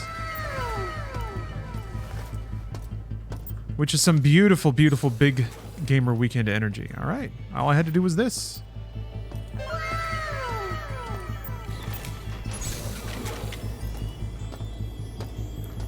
We got a hero in chat, everybody. And it's not me for once. Carla, I found something while digging through those old servers in the research library.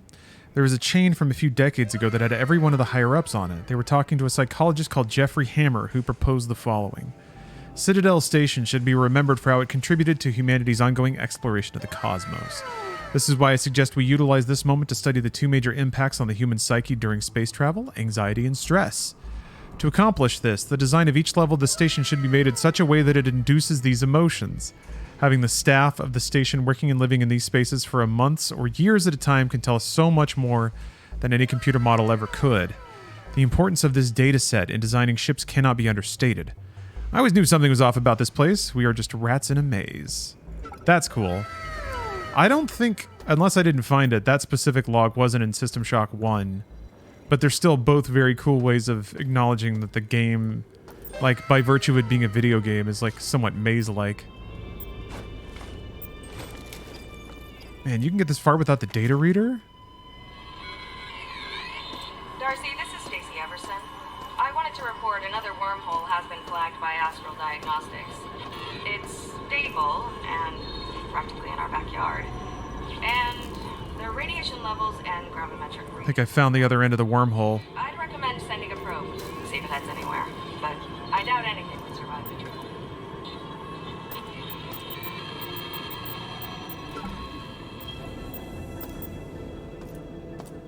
That's the first bug I've seen. But it's a fun one. Is Bruce the more cyber of you two now that he went a lot further in his playthrough? He got further than this? 47% of specimens remade. Perhaps. Did he play through the entirety of 1994 System Shock, though? Were less than ideal. Those insects that have survived Are unworthy.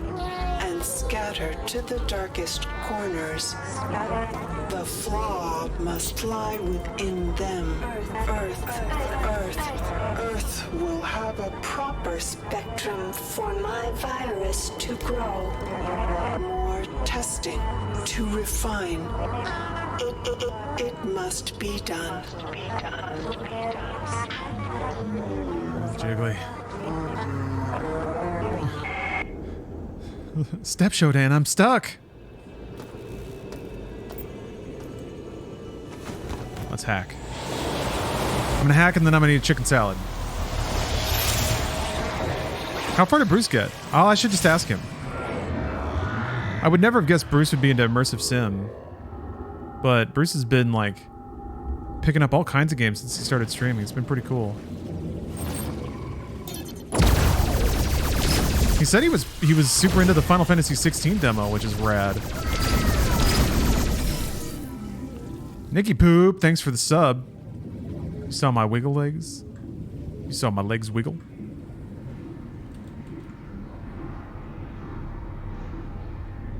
Yeah, Gaming Horizons expanding. Oh, they put in the arrows! Oh, that's fun. Ah, that's fun. That's fun. We're having fun.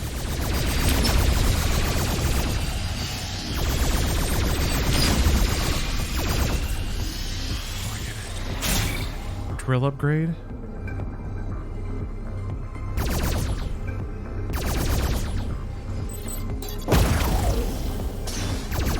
I think this is probably where they wanted you to get the drill first. Given that they gave me a nice little iced switch to hit.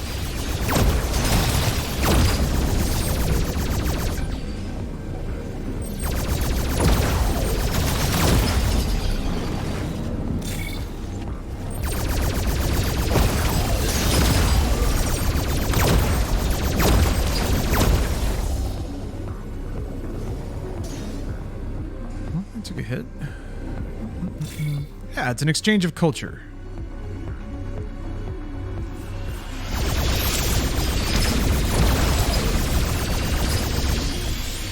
And that enriches everyone. Ooh.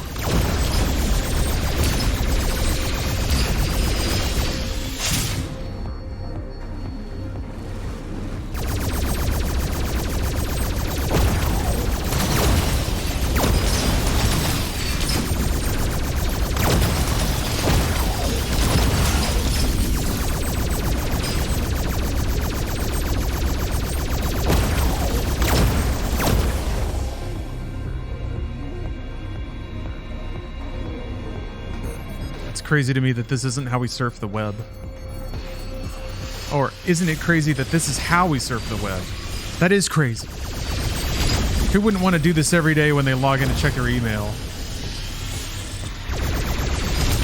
I love that, like, the metaverse or whatever was entirely sold on a weird fantasy from movies and never once stopped to consider the way people actually engage with the internet and use it as a tool. Oh, okay. Got the code.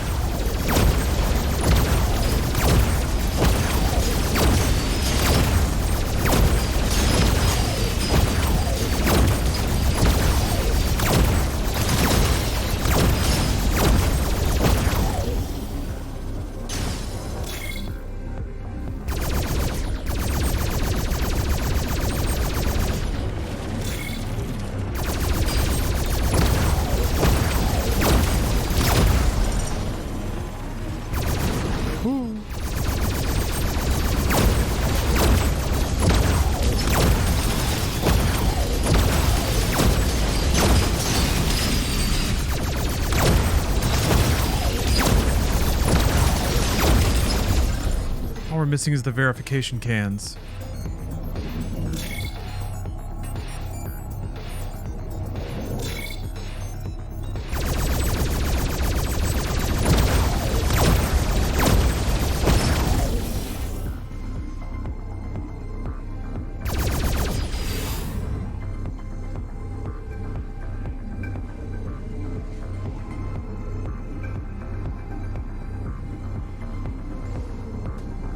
You think back to the first game you ever 100%ed. What game? Yoshi's Island? That's tough because it's more about the games that would tell you that you 100%ed or would track that stuff. I mean, Super Mario World, I did all the exits. And that like had the number clear on the title screen.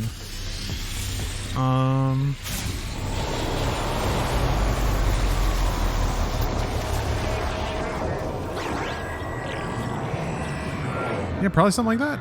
Oh, all right, 261. I wonder if does that stay in my media somewhere though?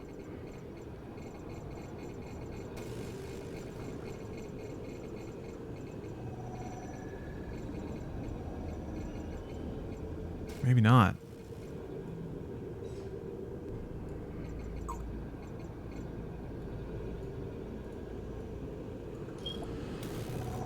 Donkey Kong series? Yeah, that's true. Super Metroid would tell you completion at the end? I don't actually know that I ever got 100% in Super Metroid. Mega Man X I actually never did because I was always missing one heart tank.